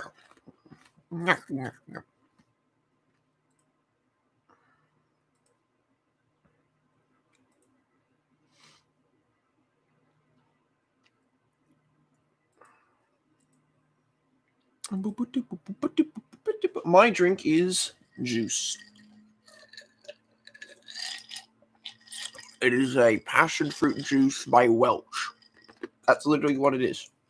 That is the drink. It is a good drink, I think. It's a nice drink. I think it's a good drink. You should have it. It's fun. Good drink. What's this? There's a bit on the side. So there's a camera. I'm looking at the stream options.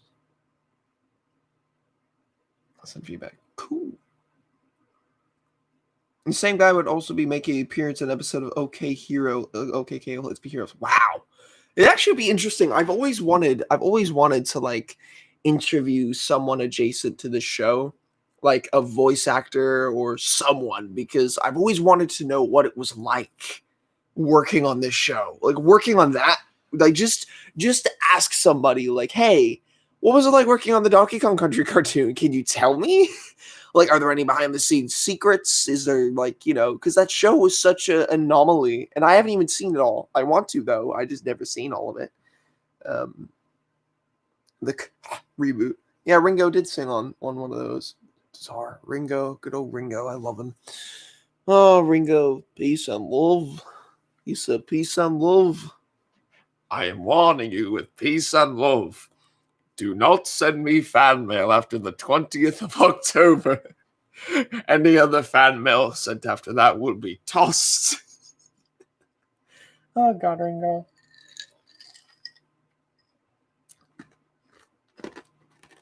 Well,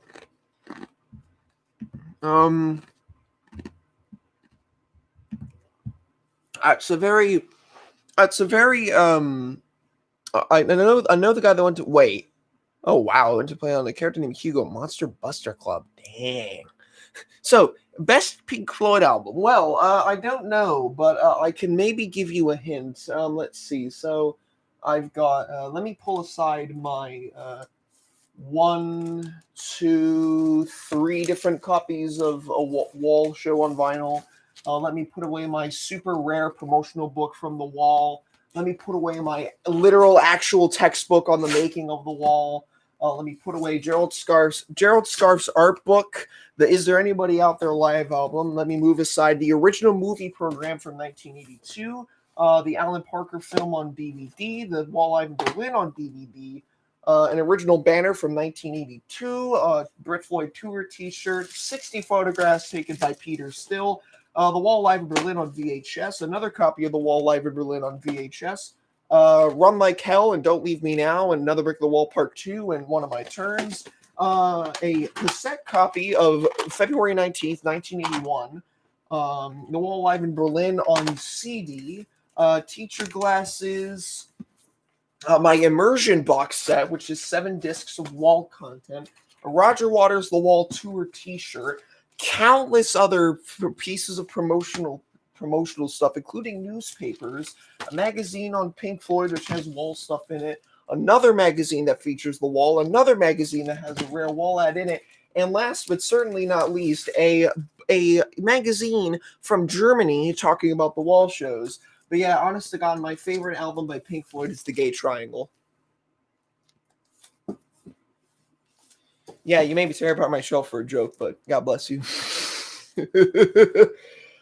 But yeah, The Wall is my favorite album. I don't know if you could. Oh, yeah, also Pink. He's up there too. Yeah. So, yeah. Oh, yeah, Wall's my favorite Pink Floyd album. Don't know if that was at all obvious by the entire shelf I just literally demolished. How much do I think I've spent? Way too much. I'm not really comfortable saying exactly how much, but is it definitely in the hundreds on all of this. Not $800. Now, if it was that much, I probably would have already saved up to get one of Scarf's art pieces by now. Which I still, if I ever amass any sort of decent amount of money with it, and if I ever win the lottery, I am going to buy out Gerald Scarf's art collection. Hope you know that. Like if I win the lottery, after whatever goes to the government, I'm buying all of Gerald Scarf's art. I want to be the youngest person to own the most expensive amount of rock and roll memorabilia, period, and just have it in frames. Also, Decog's Talking Boys. Oh wow, that's the same guy. Dang, that makes sense. I guess if you're a part of one poorly made Nintendo production, you're gonna go on to be a part of other ones, or Nintendo adjacent rather. I don't know if Nintendo would ever exactly want to be associated with that show, but let me just put all the vinyls up here. Oh, I pulled out my copy of Nice Pair too. Dang. I have a wall poster in my room. I kind of wanted one of like the album artwork, but I just decided to, I don't really like posters. I know I have the Abbey Road one, like the Abbey Road one right there, and a couple other like framed things, but I don't really like hanging posters. I just like having them, because most posters that I have considered getting or have gotten are all like really rare ones. Like they're rare, like hard to find, like posters. I have a one-sheet movie poster for Mars Attacks from when that came out in 1998. So, I have that. So that's it. I have a cardboard poster of the Beatles from 1968. Damn, that's cool. That's really old. That's incredibly old. I wish I had anything that's that old. I mean, I do. I have quite a few things that are that old, but I digress. All that. Okay, we're almost done reassembling the shelf.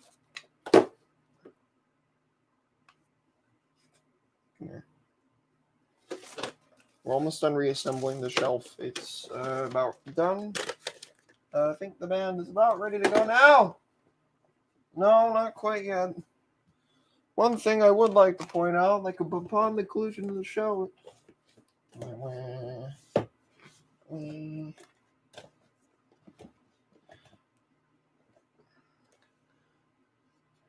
Oh, it's a pick of them from 68. Interesting.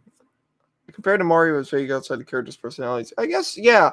Well, because the DKC cartoon had Donkey Kong 64 as lore. Like, that was the whole basis, was the upcoming Donkey Kong 64. Which is weird to think that the game was being created at the same time the cartoon was being created. I got my bags. Run out. You in? Smith, and it kind of just goes boom, boom, boom, boom, boom, boom, boom, boom, boom, boom. That's a good one. It's gonna be right.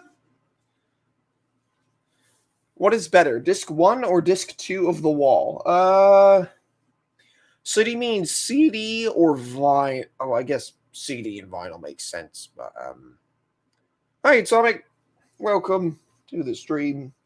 Welcome, my son. Welcome to my stream.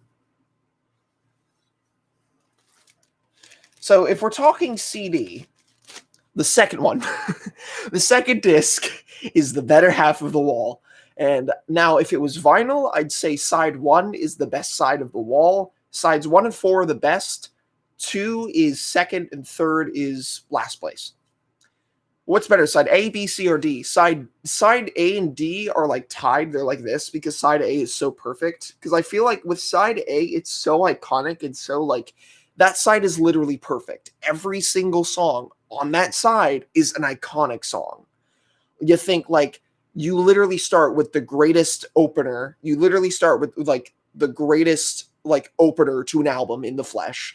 Then you have the Thin Ice, which is a great like precursor to the Misery that's in the album.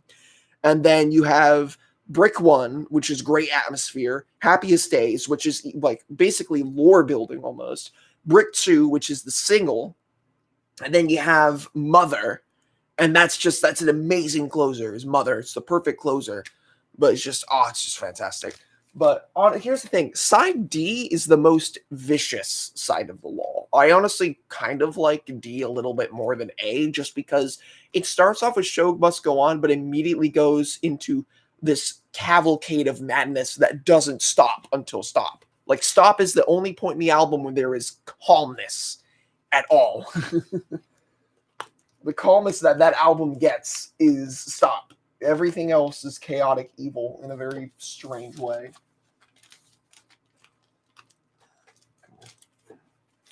Okay. Can't wait for the Worms gang.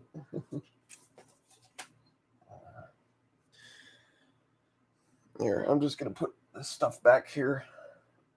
I was just sorting well, I did a bit for Beans to show off my immense archive without digging into the details of absolutely everything. But I ended up really doing it anyway, and doing it in like 15 seconds. So great, that's a new world record for how fast I could tear down my wall. What's my favorite Wall song? Atomic, I don't know why you're asking me this question. I don't know why you're asking me this question, but I have a feeling you know what answer that is. And if you don't, I'm pretty surprised. Give me a minute. Well, I mean, Walrus pretty much answered it, but yeah, The Trowel is my favorite song. My girlfriend gave The Wall a 7. Well, I mean, to each their own. I feel like to some people, The Wall is like bloated. It's way too much. Like to some people, The Wall is bloated. There's too much filler. There's like, well, here's the thing. It's all about taste. Piper at the Gates of Dawn to many is like, bam, like it's like Piper at the Gates of Dawn is like one of the best, like the best Pink Floyd album to some people because, you know, it's got this really great, like it has its own unique sound as opposed to a lot of the other records. That early Sid era, from like when Sid was a part of the band to when they didn't know what they were doing without Sid, and then right before Dark Side, that to a lot of people is like some of the best Pink Floyd stuff because it's the band when they were genuinely what they started as. For me, I like Piper. It's not my favorite. Like, I like it. It's not like it's terrible. Like a couple of songs I could skip, but I'd listen to like Atom Heart Mother over Piper. Like at least most of Atom Heart Mother. The only track that I won't listen to on Atom Heart Mother is Alan's Psychedelic Breakfast. It's the only track I don't care for. Actually, one of the only Pink Floyd songs I don't care for.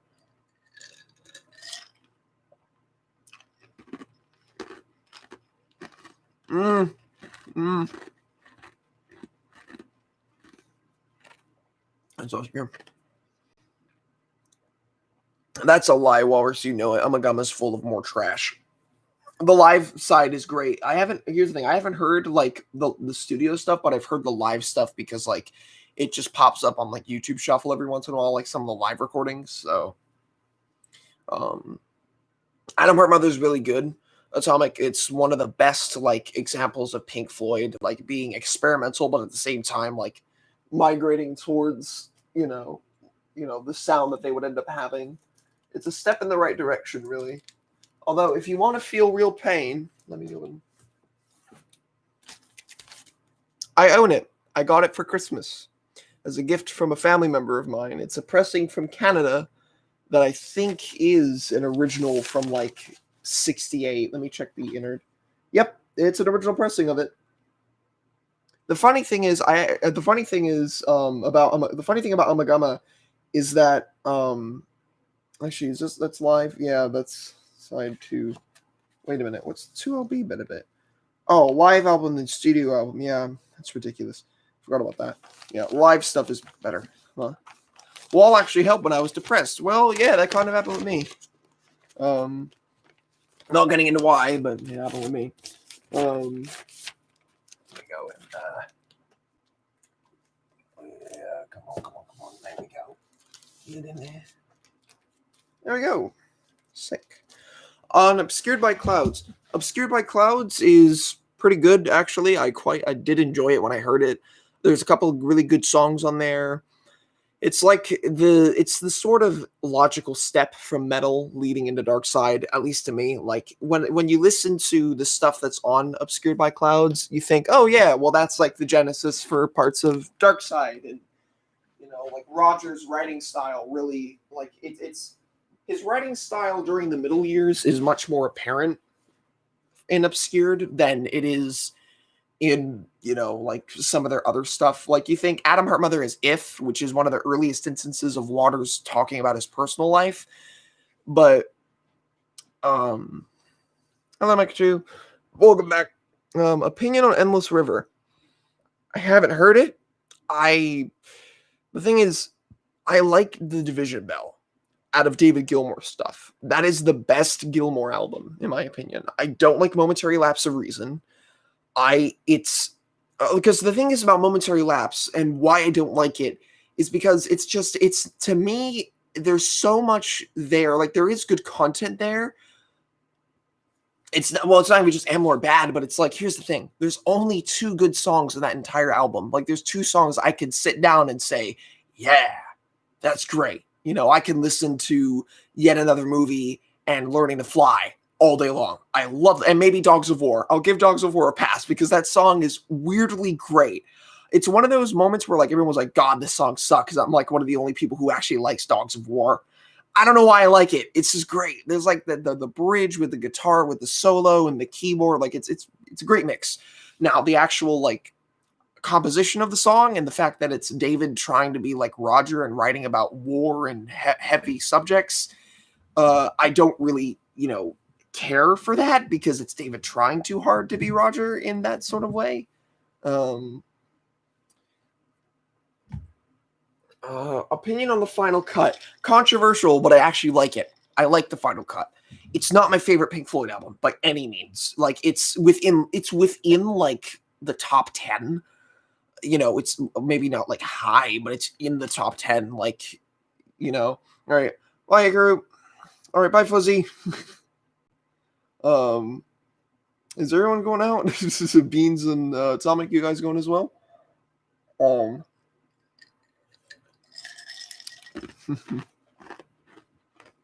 Mm-hmm.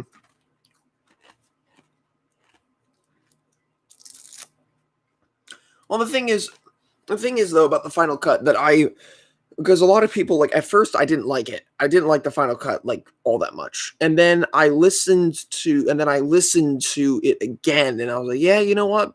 I don't mind it, because it's Waters at the it's okay. It's not just Roger singing to an orchestra. That isn't the entire album. The funny thing is, if you actually listen to the final cut, there is musical substance in there. There is stuff in there.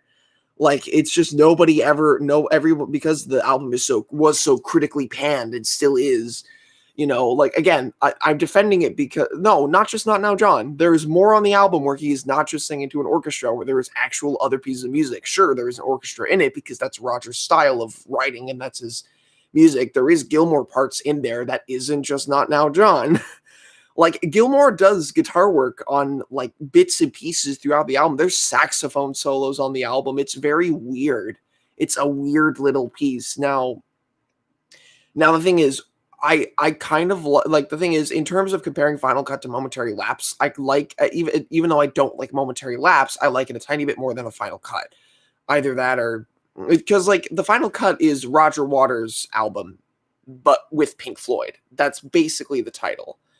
But Momentary Lapse is David Gilmour album. Like, it's like a David Gilmour album with Pink Floyd behind it, because Nick Mason isn't playing on that record I mean, he's on the album, but he doesn't play much. There's a drum machine for a lot of Nick Mason's stuff. I don't even think Rick is even on Momentary Lapse of Reason. He's on the tour, not on the actual album, I don't think. So it's just weird. It's a weird case of, I don't know. The whole thing between like Final Cut and Momentary Lapse, it's a very strange, argument, but yeah, like, I'll say it's a Roger album with the Pink Floyd name slapped onto it, but I still enjoy it as an album. I enjoy Radio Chaos. That's another one that's like a really, to me, it's a great album. Drags at times, but honestly, it's got some bangers. It's a great album. But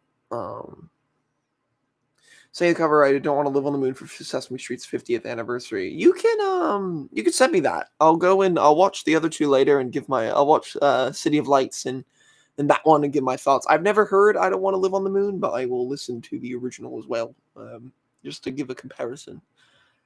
I enjoy the title track on the Final Cut.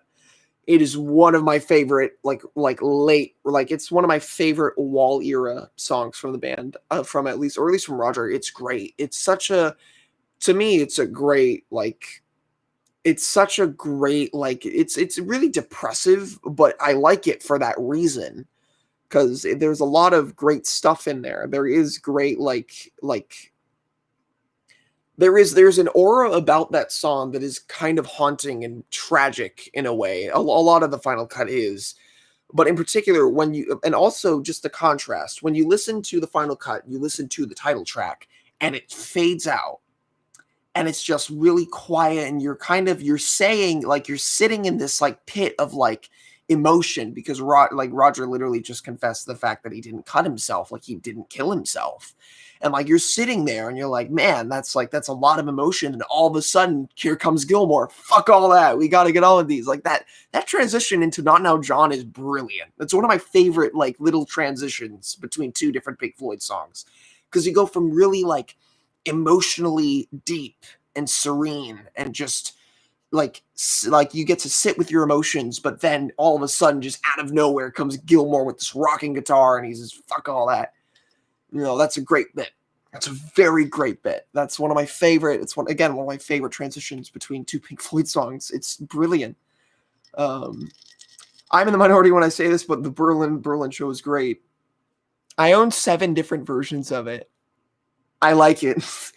That's the weird thing. I didn't want 7 versions of Live in Berlin. I didn't at all, but I just have them. I have 7 different versions of the show.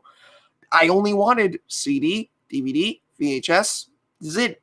Just because I wanted to have VHS for the nostalgia, DVD for a decent looking copy, and CD just to pop in if I wanted to listen to it. Because I did enjoy the album. Like, I enjoyed it enough to want to, keep more of it.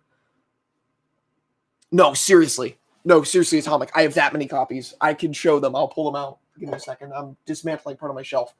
Also, Worldman. I don't know if you saw this, but thank you. Worldman sent me this, by the way, for all of you in the chat. Worldman1 in the chat sent me this. So, very happy. That'd be fun to do an EPK of Final Cut. But I also got a couple other things adjacent to this. I'm going to put 2 of them down here. So yeah, so there's the album on vinyl, and then I have the album on VHS, a promo VHS, the CD, the DVD, and another re-recordable VHS this way. That's what I have in terms of Berlin. But I don't know if you saw Worldman. What else got this? This is the original program from when the show happened in 1990. It is one of my favorite little pieces of my collection thus far, just because of the fact that it was only for this one event. It's a really great booklet. It's got some good illustrations by Scarf on the inside. And I also got this. Probably one of the hardest to obtain pieces, just for the fact that I had to go to ebay.uk. It's in English and in German. It's in 2 different languages. Are you ready for this? You ready, Waldman? You ready for one of my favorite things that I have now? I gotta prepare this. I'm gonna be very hard to see anything, but you ready for this? There it is. An authentic, original mask from the Berlin shows. One of the hardest things to track down, and if it wasn't for Atomic Mojo's Coffee Shop in the chat, for those of you who are watching on playback, it is the original mask from the Berlin shows. It's even got writing on the back talking about when you're supposed to put it up. Look at that. It's brilliant. It's great. It is. That's one of my favorite little bits of my collection there.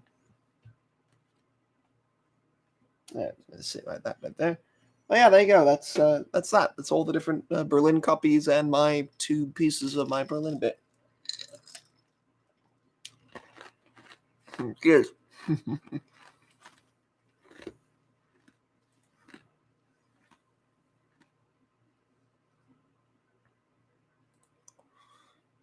Of a theory for Pink. You know, there's a sense, isn't this where we came in? But the film doesn't have that. My theory is that Pink finally got better. I always wondered about when people were supposed to use it in the show. If have you never seen the concert, Waldman? Have you ever never seen it? Because it does show up in the actual concert.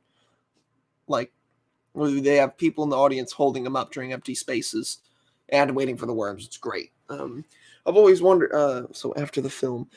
Well, the thing is, the film is an expansion sort of on the Wall story, and as much as the final cut technically is, if you can link the final cut back to the Wall using demos and using official tracks and stuff, it is because the way the Wall album is structured is that it's an infinite loop of torment.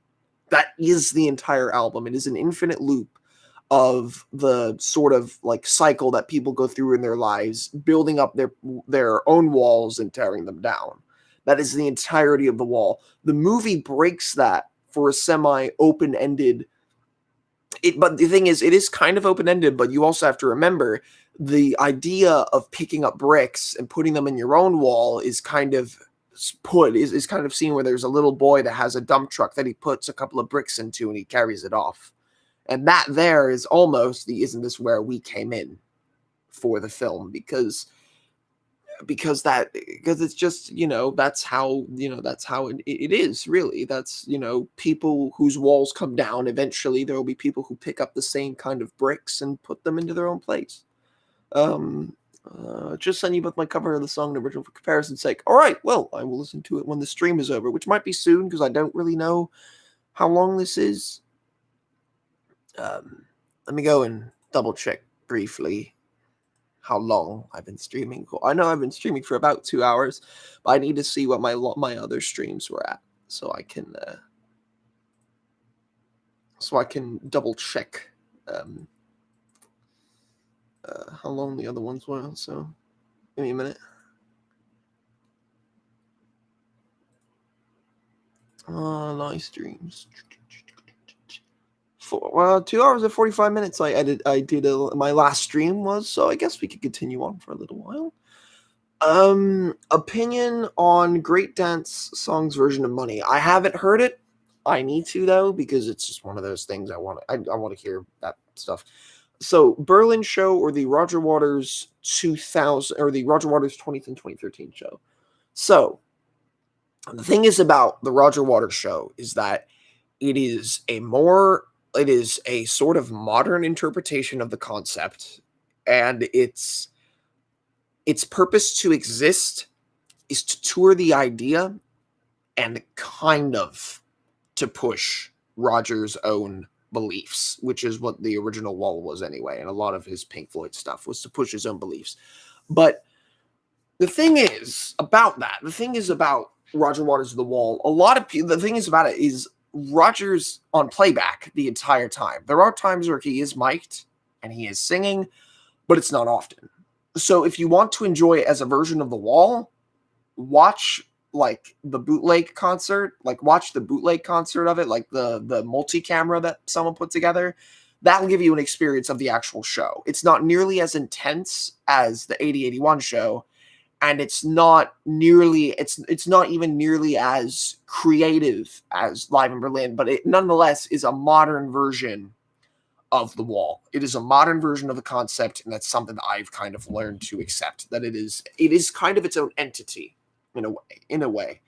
But Berlin 1990 has the distinction of being the weirdest, most overproduced piece of like stage performance I've ever seen. Like, I've seen clips from U2 shows, from Queen shows, AC/DC, Daft Punk might go a little bit above and beyond, because those guys are just insane with their stage setups. That's besides the point. But the stage setup for Berlin was massive. And it was just this incredible architectural, like, work. It's just, it's crazy how much of an architectural, like, piece of art that Berlin stage was, and just how big it was. So for the merit of the fact that artistically it took on its own style, as did the Roger Waters show from 2010 to 2013, that show also had its own aesthetic, but part of me appreciates Berlin a little bit more than Roger Waters' The Wall, as much as I do still enjoy it, because Roger Waters' The Wall was the way that people experienced The Wall for the very first time as an actual performance. And not many people, not even me, I don't think I'll ever be able to see an actual, like, authentic performance of The Wall live. Unless Roger actually does it. I don't care if it's playback. I don't care where he is. I will literally fly out anywhere in the world to see Roger Waters perform The Wall one more time. I really, really, really do, because I would love to see it. I want to see The Wall. I want to see the animations. I want to see the spectacle and watch how they build it piece by piece. But it's besides the point. Is there any audience footage from the Berlin show that isn't the rehearsal? I don't think so, and I don't know if Ralph Ozzy ever attended Berlin. I don't think he did. I feel like he did, but he's never talked about it, I don't think. But if anyone went to that show and recorded any of it, it would have been Rolf, because Rolf was a bit of a Pink Floyd maniac. But if you can, try to look for a brick they used for one of the shows. I have tried to look for bricks from the 8081 show and the Berlin show. They don't, or not even Berlin, but the 2010, 2011 show. I can't find any for sale. I would put a decent amount of money up to own an actual brick of The Wall. I would. You think I'm kidding? I would. Not that the cardboard from the original bricks would have lasted all that long, but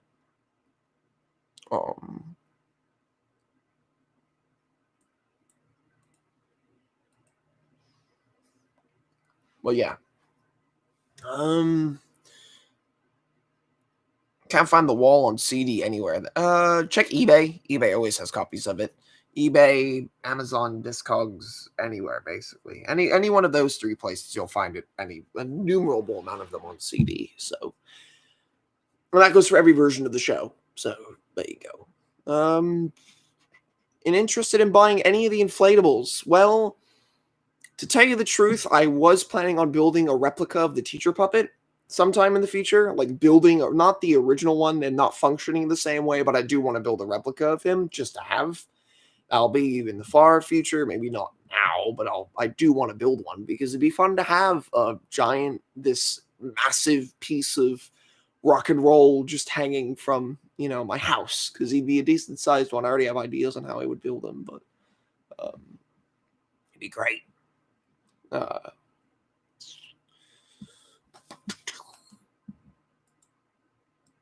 wish I could tell who's in the stream. I really wish I could. It'd be nice to see who is watching, because it's more people that are interacting in chat. I wish I could tell who was here. You'd kill for a pink doll? You'd kill for this? You'd kill for this little dude, that little guy right here? Little dude. Yeah, he's my pink. He's a good boy. I made this little guy.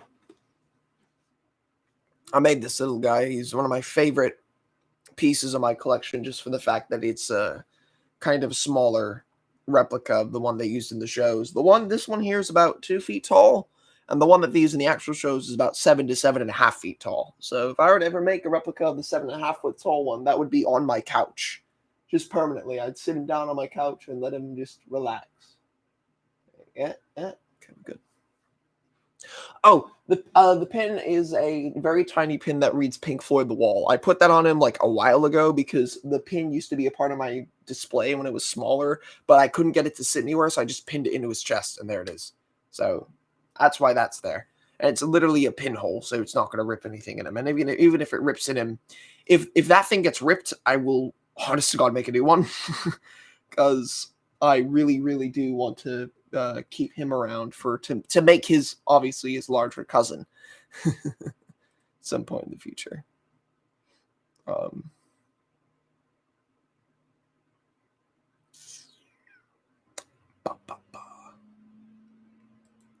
Can't believe I've been rambling on about whatever, God knows what, for 2 hours. That's fantastic.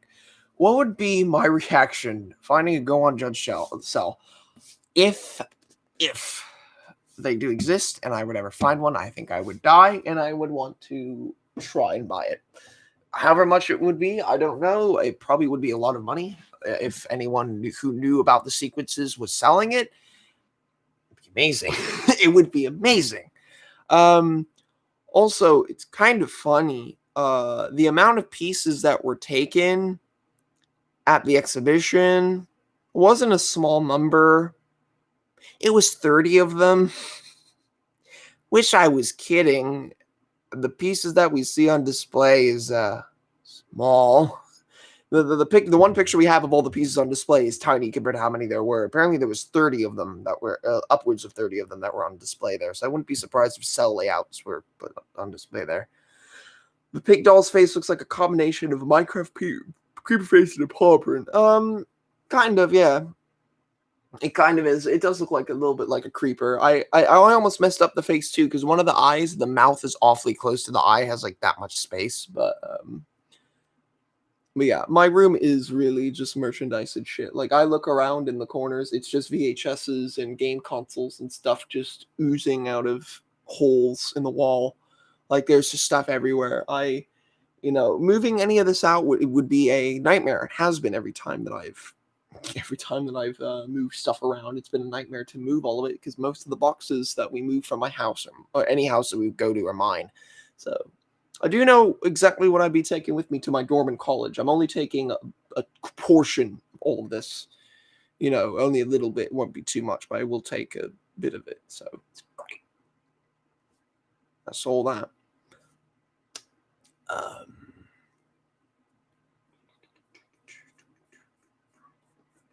I might stream again Sunday, maybe if that tomorrow, just because I do want to get more people who are involved with my older channel onto it. But best animated scene from the film, Trial's not out of the question. It's very viable, but technically it's ruined if you compare it to the original stuff from the tour. But in my opinion, the best piece of animation is the What Shall We Do Now stuff. Not Empty Spaces with the Flowers. I mean the What Shall We Do Now sequence. That is insane animation. It just the way everything morphs and changes and moves, and What Shall We Do Now? It's when that song kicks into What Shall We Do Now is where the real gold of that sequence comes from. The flowers, they're cool, they're great, really well animated, but the What Shall We Do Now stuff with the pink transforming into like the fucking, you know, the woman with the huge tits, and then there's like the machine gun, and it's just great. It's such a great piece of animation. I love the way it looks. It's just fantastic. But yeah, that one's great. It's probably my favorite one. All right, take care, Mojo. Take care, Mojo/Atomic. Take care. He's in love. Take care.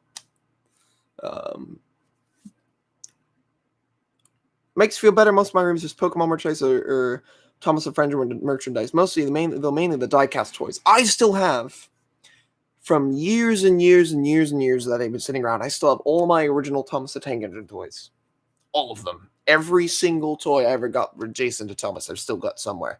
I originally had my wooden Thomas on a shelf with other childhood possessions, but that shelf got switched around. That shelf got switched around into, I think it's just the Disney shelf in my closet now. That used to be a childhood shelf. But that's good fun. And then, let's see.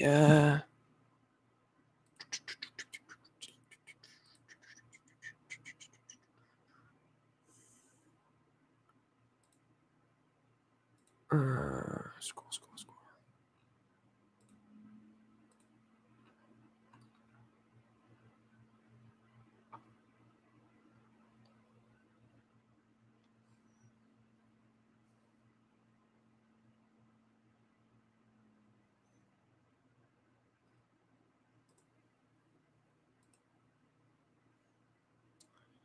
I'm just going around checking notifications. You can give me a bit.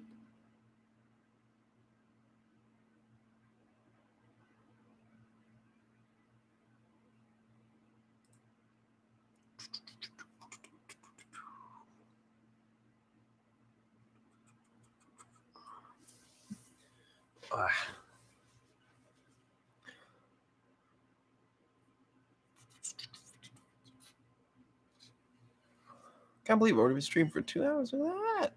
Thomas Brio Railroad and Trains. Yeah, me too. I did a lot of that when I was younger. I still, like I said, I still have all of mine. They're all sitting somewhere in a couple bins. Yeah, Alan Parker passed away recently. I did mention that earlier. It's so weird to think that, like, you know, you don't really expect it, you know, a death like that to happen, but you know, it just did. And it's sad. It's a bit tragic. He's a banger of a director. From what I've heard, he's made some very fantastic projects, but I haven't seen any of them besides The Wall. So at some point I'll have to watch the others, the other Wall stuff. Actually, I never checked. Well, I never checked the thing on eBay. I did earlier, but I didn't really read it. So I'm gonna go check that.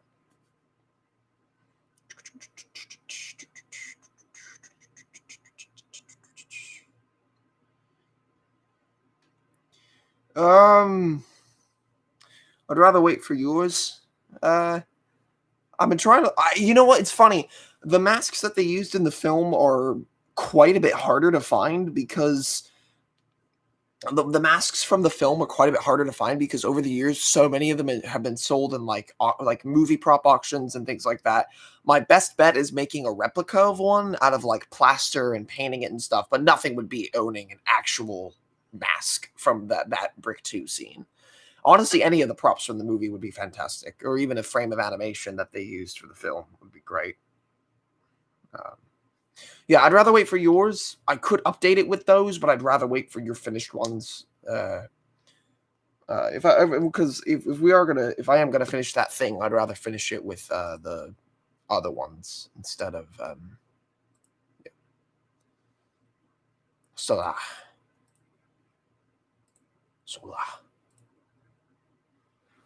What are your thoughts on the Vera Bring the Boys Back Home cover? You know, I didn't expect Roger to do the whole thing like finger picking style. You know what I mean? Like the guitar and everything. And I guess, he's not really singing it so much anymore as he is like giving it his like modern touch. I doubt he can sing that song the way he used to. I all in my mind, there's no way he could sing either of those songs the way he used to. Like, it's just really, really what Roger is doing. if I had the, actually no, I have my headset here. I'm gonna do it. I'm gonna do, because what Roger's doing essentially. I just. Where did I put my headphones? They're here somewhere. Basically, what Roger's doing is just. I got to get the mic up in front of the camera. So basically, what Roger is doing for these, it's fun. Like, I don't mind that he's doing it this way, but it's just him sitting like in his like crazy, in his studio, like with he's like, bring the boys back home. He's making all the faces and stuff outside the mic. He's done that for all of his covers. It's so weird. I'm not gonna move that, but like it's just him just crouched in front of the mic and bring the boys back home. Bring the boys back home.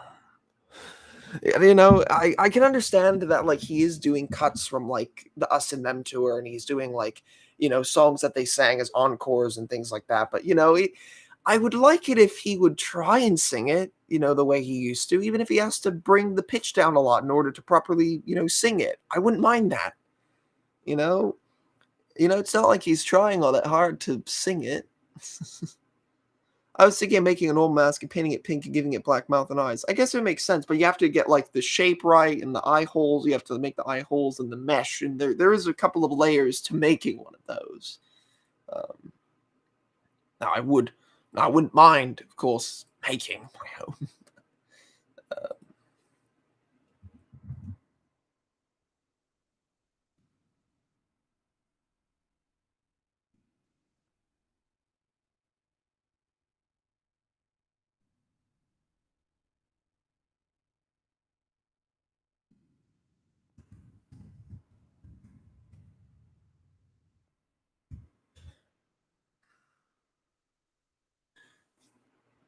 Yeah, let's see. I don't really know what else to discuss for the moment. I'm just crap shooting it with the lads in the chat, which I think everyone viewing this stream right now just might be friends of mine from the Pink Floyd community and a couple other places. So I don't mind that really, but to be fair, I would just be having sing. I can't sing anymore, just chilling, because in fake singing and not saying anything is just weird. Yeah.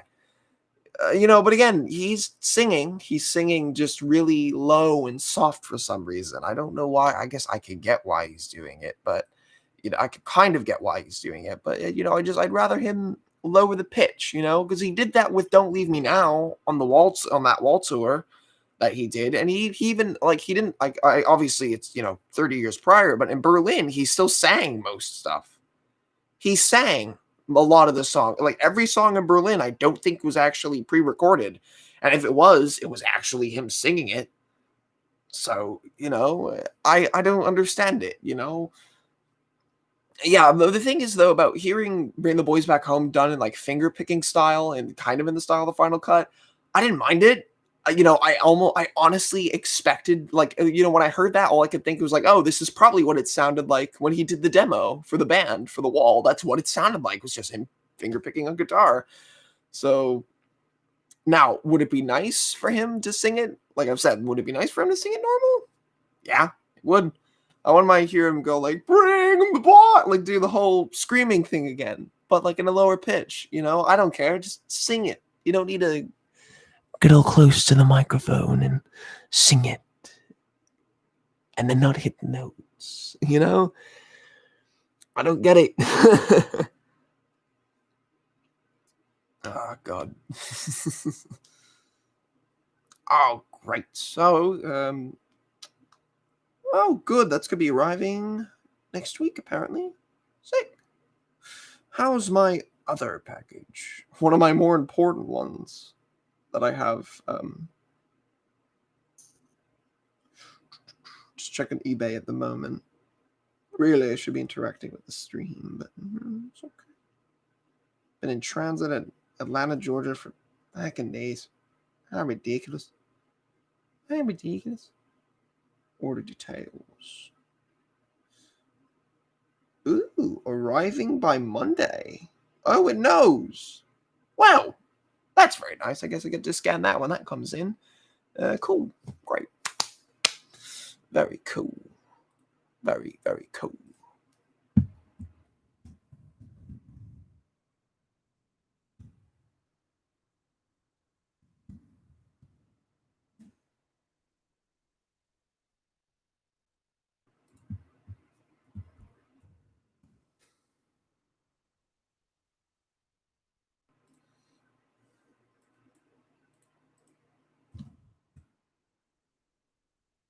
ragtime. Yeah, that's one of the things. The other thing is, I think I posted it in your server, Nick, but I ended up picking up that single with Happiest Days, Brick 2, Stop the Trial and Outside the Wall. I ended up bagging that. And I'm going to scan that sleeve artwork and upload it to Discogs. Because the sleeve artwork they have there is a very, very terrible scan. And I'm going to fix that. It looks like shit. So, I'm going to fix that. What can you do? I might also recreate that, actually, with a scan of the wall stuff.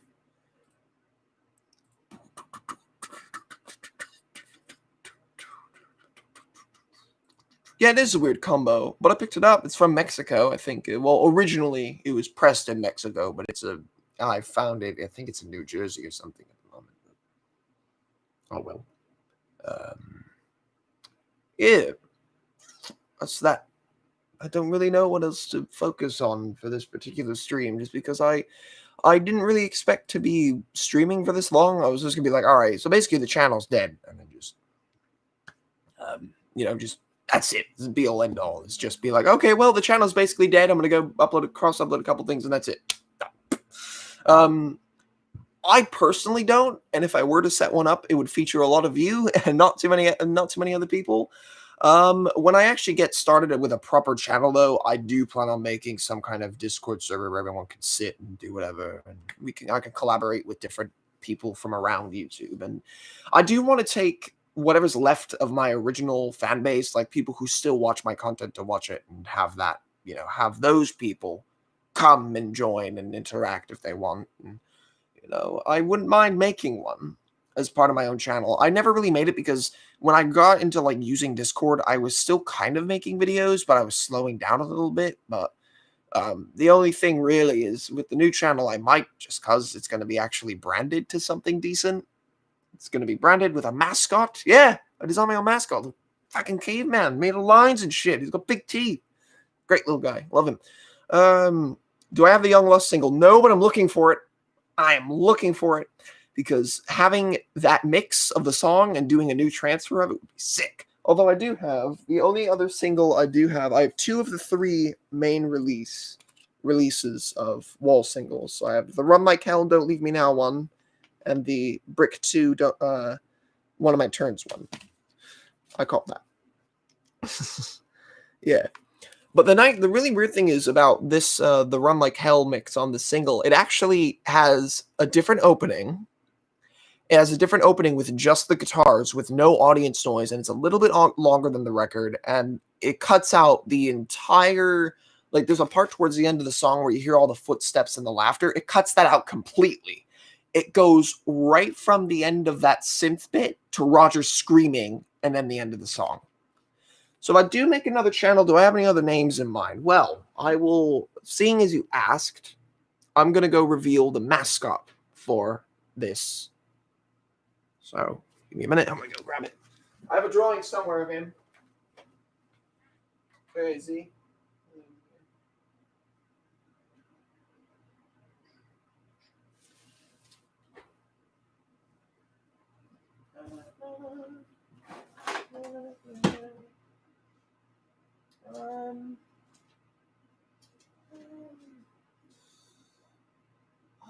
Where is it? Where did I put it? I know the folder is here somewhere with all the drawings, a bunch of drawings in it.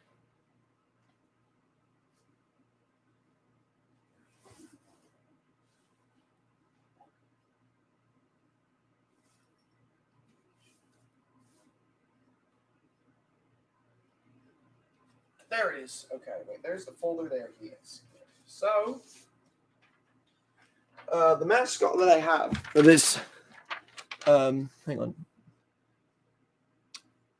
Nostalgia Critics The Wall, garbage. I will eventually address that in a video in the future. But, so, the idea for the channel, the second channel that I had, was because I've been known as on Discord as Gunty for a number of years, and that's like that whole username has its own really long story. And Gunty Bob whatever, just because I never really liked using my actual name. I never really cared for it, so I just liked using a different surname. So eventually I started on a set of assignments for a U.S. history class. I started drawing this little character on every single page. I drew this character at least once. And he's a little caveman. This little caveman dude. He's one of my favorite little things I've ever drawn. He's terribly simple. He's very terribly simple, but he will serve as the channel's mascot because I do want to do something with him. So this is Gunt. He's the caveman called Gunt, and this would be the sort of channel mascot, would be just this. And the idea for the video setup is that it wouldn't be me it wouldn't be me, it'd just be this little guy doing, but with my voice, my opinions, or whatever, doing all the talking, whatever. And just having him run around and, like, you know, with still images, having him walk about the room, and, you know, because I have no idea about perspective, but he would just kind of move around and pick stuff off the shelves and review it and manipulate stuff in the environment without me actually doing anything. It would just be this little character doing the whole thing. Either that or it would be just sort of a, you know, sort of companion piece, because to me, I always did everything very personal, and I kind of wanted to move away from being a personal, like it being more personal than it being, like, you know, I wanted to move away from it being just me. I wanted to put something else into it, because, you know, having like a mascot of some kind and having like a character that can interact, or perhaps even, you know, me, I'm still running the whole thing and I'm still doing all the, you know, all the main parts, but he's also there as like a little companion piece. I don't know how well it would turn out because I can't draw very well, but it would be nice to have sort of a artist on hand to draw him, to have him, you know, sort of around and picking up stuff and, you know, that sort of thing. It'd be nice, you know, because with him, I thought, like, you know, he would make a decent mascot. He's very simple. He's not too complex to draw. He's there. He's got massive teeth. You know, it's this whole thing. He's a caveman. Booga booga.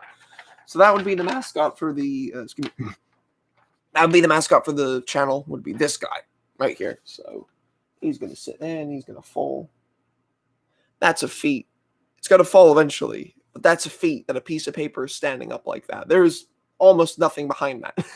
So there he is. That's the mascot for the channel I plan to make in the future.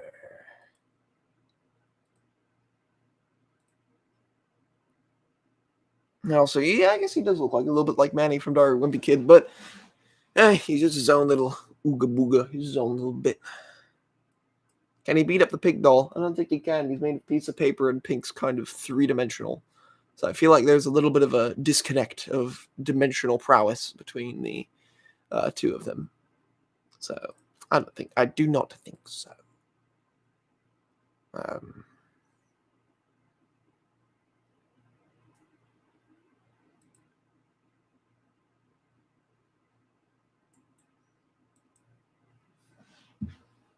Ow. Yeah, it's a whole bit. So he would be the mascot, and I think I would call the channel The Man Called Gunt, or honestly, The Man Called Gunt was the only one I could really come up with that actually sounded neat, but yeah, that's kind of the whole idea for the new channel, would just be a caveman called Gunt, or a man called Gunt, just talking about whatever it is that he finds interesting, whatever he finds in his environment, he just brings in a talk about it, whatever, you know? Because I've always wanted to just talk about whatever it is, and technically this channel can do that, but this channel has a history. There's stuff involved with this channel. There's, you know, the stuff, the plush series I used to do when I was young. There's all this stuff that's part of it. There's like the plush videos, and there's, you know, the unboxings and all that. And there's, you know, it's mostly the plush stuff was what comprised my entire channel when I was younger. But as I've kind of gotten out of making videos, I kind of realized that, you know, it's kind of hard to make videos with all the plushes and everything. And I can barely do some of the voices anymore because, you know, my voice isn't the same as it was like 5 years ago, 4 or 5, maybe even 6 years ago. You know, it's not the same. It's way different, and so different that I can't do the same things anymore. It's harder to make the content that I used to make because I'm not really in that mindset anymore, and I haven't been for a while. So it's why that I haven't made anything in a while. It's just because I haven't.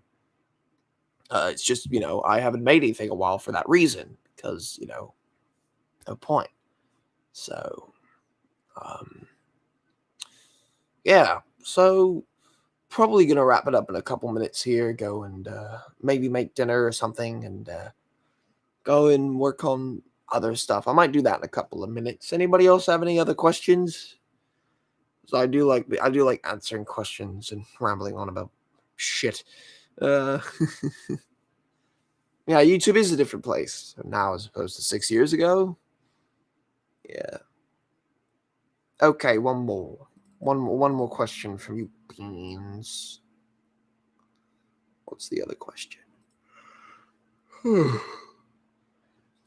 I might be busy doing stuff. I'm working on my Dark Side project. I worked on it earlier and I stopped just before. I thought, I should just stream out of the blue.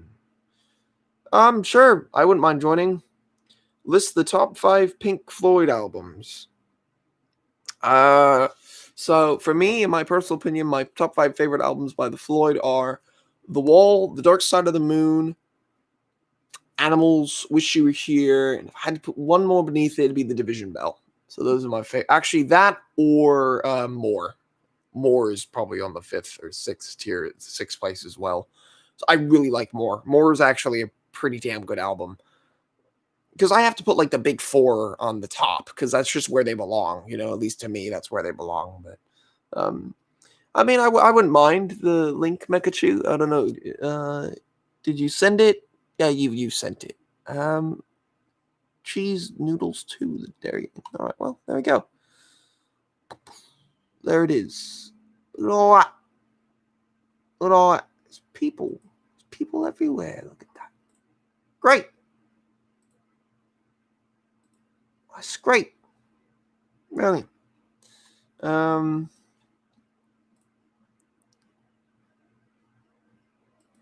we go. Well, that's very nice. There you go. Enjoy it. All right. Take care, Beans. I might be streaming some other time tomorrow within the next couple days, just because I do want to actually talk with more people than just you lot.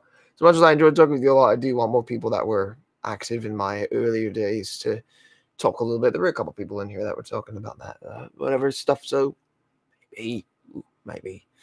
Have I seen the film More? No, I haven't seen it. I've been wanting to. I just need to find a copy of it. Just finding a copy of More is harder than listening to it online. So, or it's just harder to find a copy of More in general, at least to me.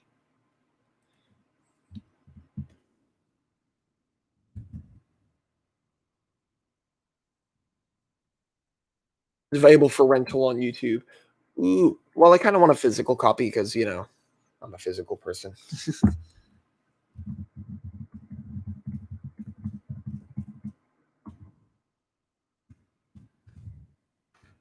There he is. He just fell.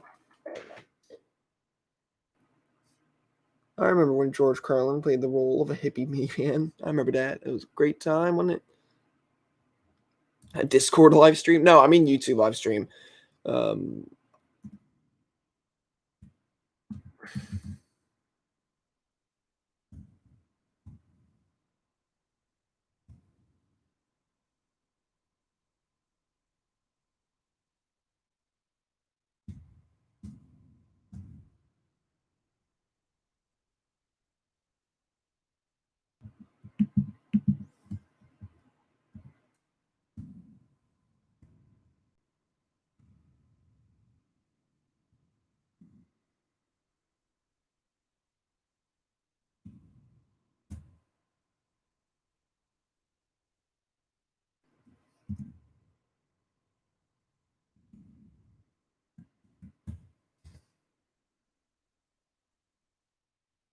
Uncle Triangle. Gay Triangle, big album on CD.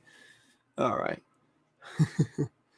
Okay, so on that note, thank you guys so much for tuning in. For those who are here and those who were here, if you're watching this on playback and you've gotten this far, congratulations! You successfully listened to me ramble on about whatever it was that I wanted to ramble on about with a group of people. Weather's pretty good next year. So you guys all take care. Peace and love. I should be back to stream sometime soonish. Maybe tomorrow. Hopefully, it won't take another year and a bit to stream, but you guys take care. This is Mr. Carl Sims 1 signing off. Peace and love, and take care. Hopefully, I can stream again sometime soon and talk a little bit more with more of my initial or main user base. So, take care, peace and love, and I will stream later. Bye-bye.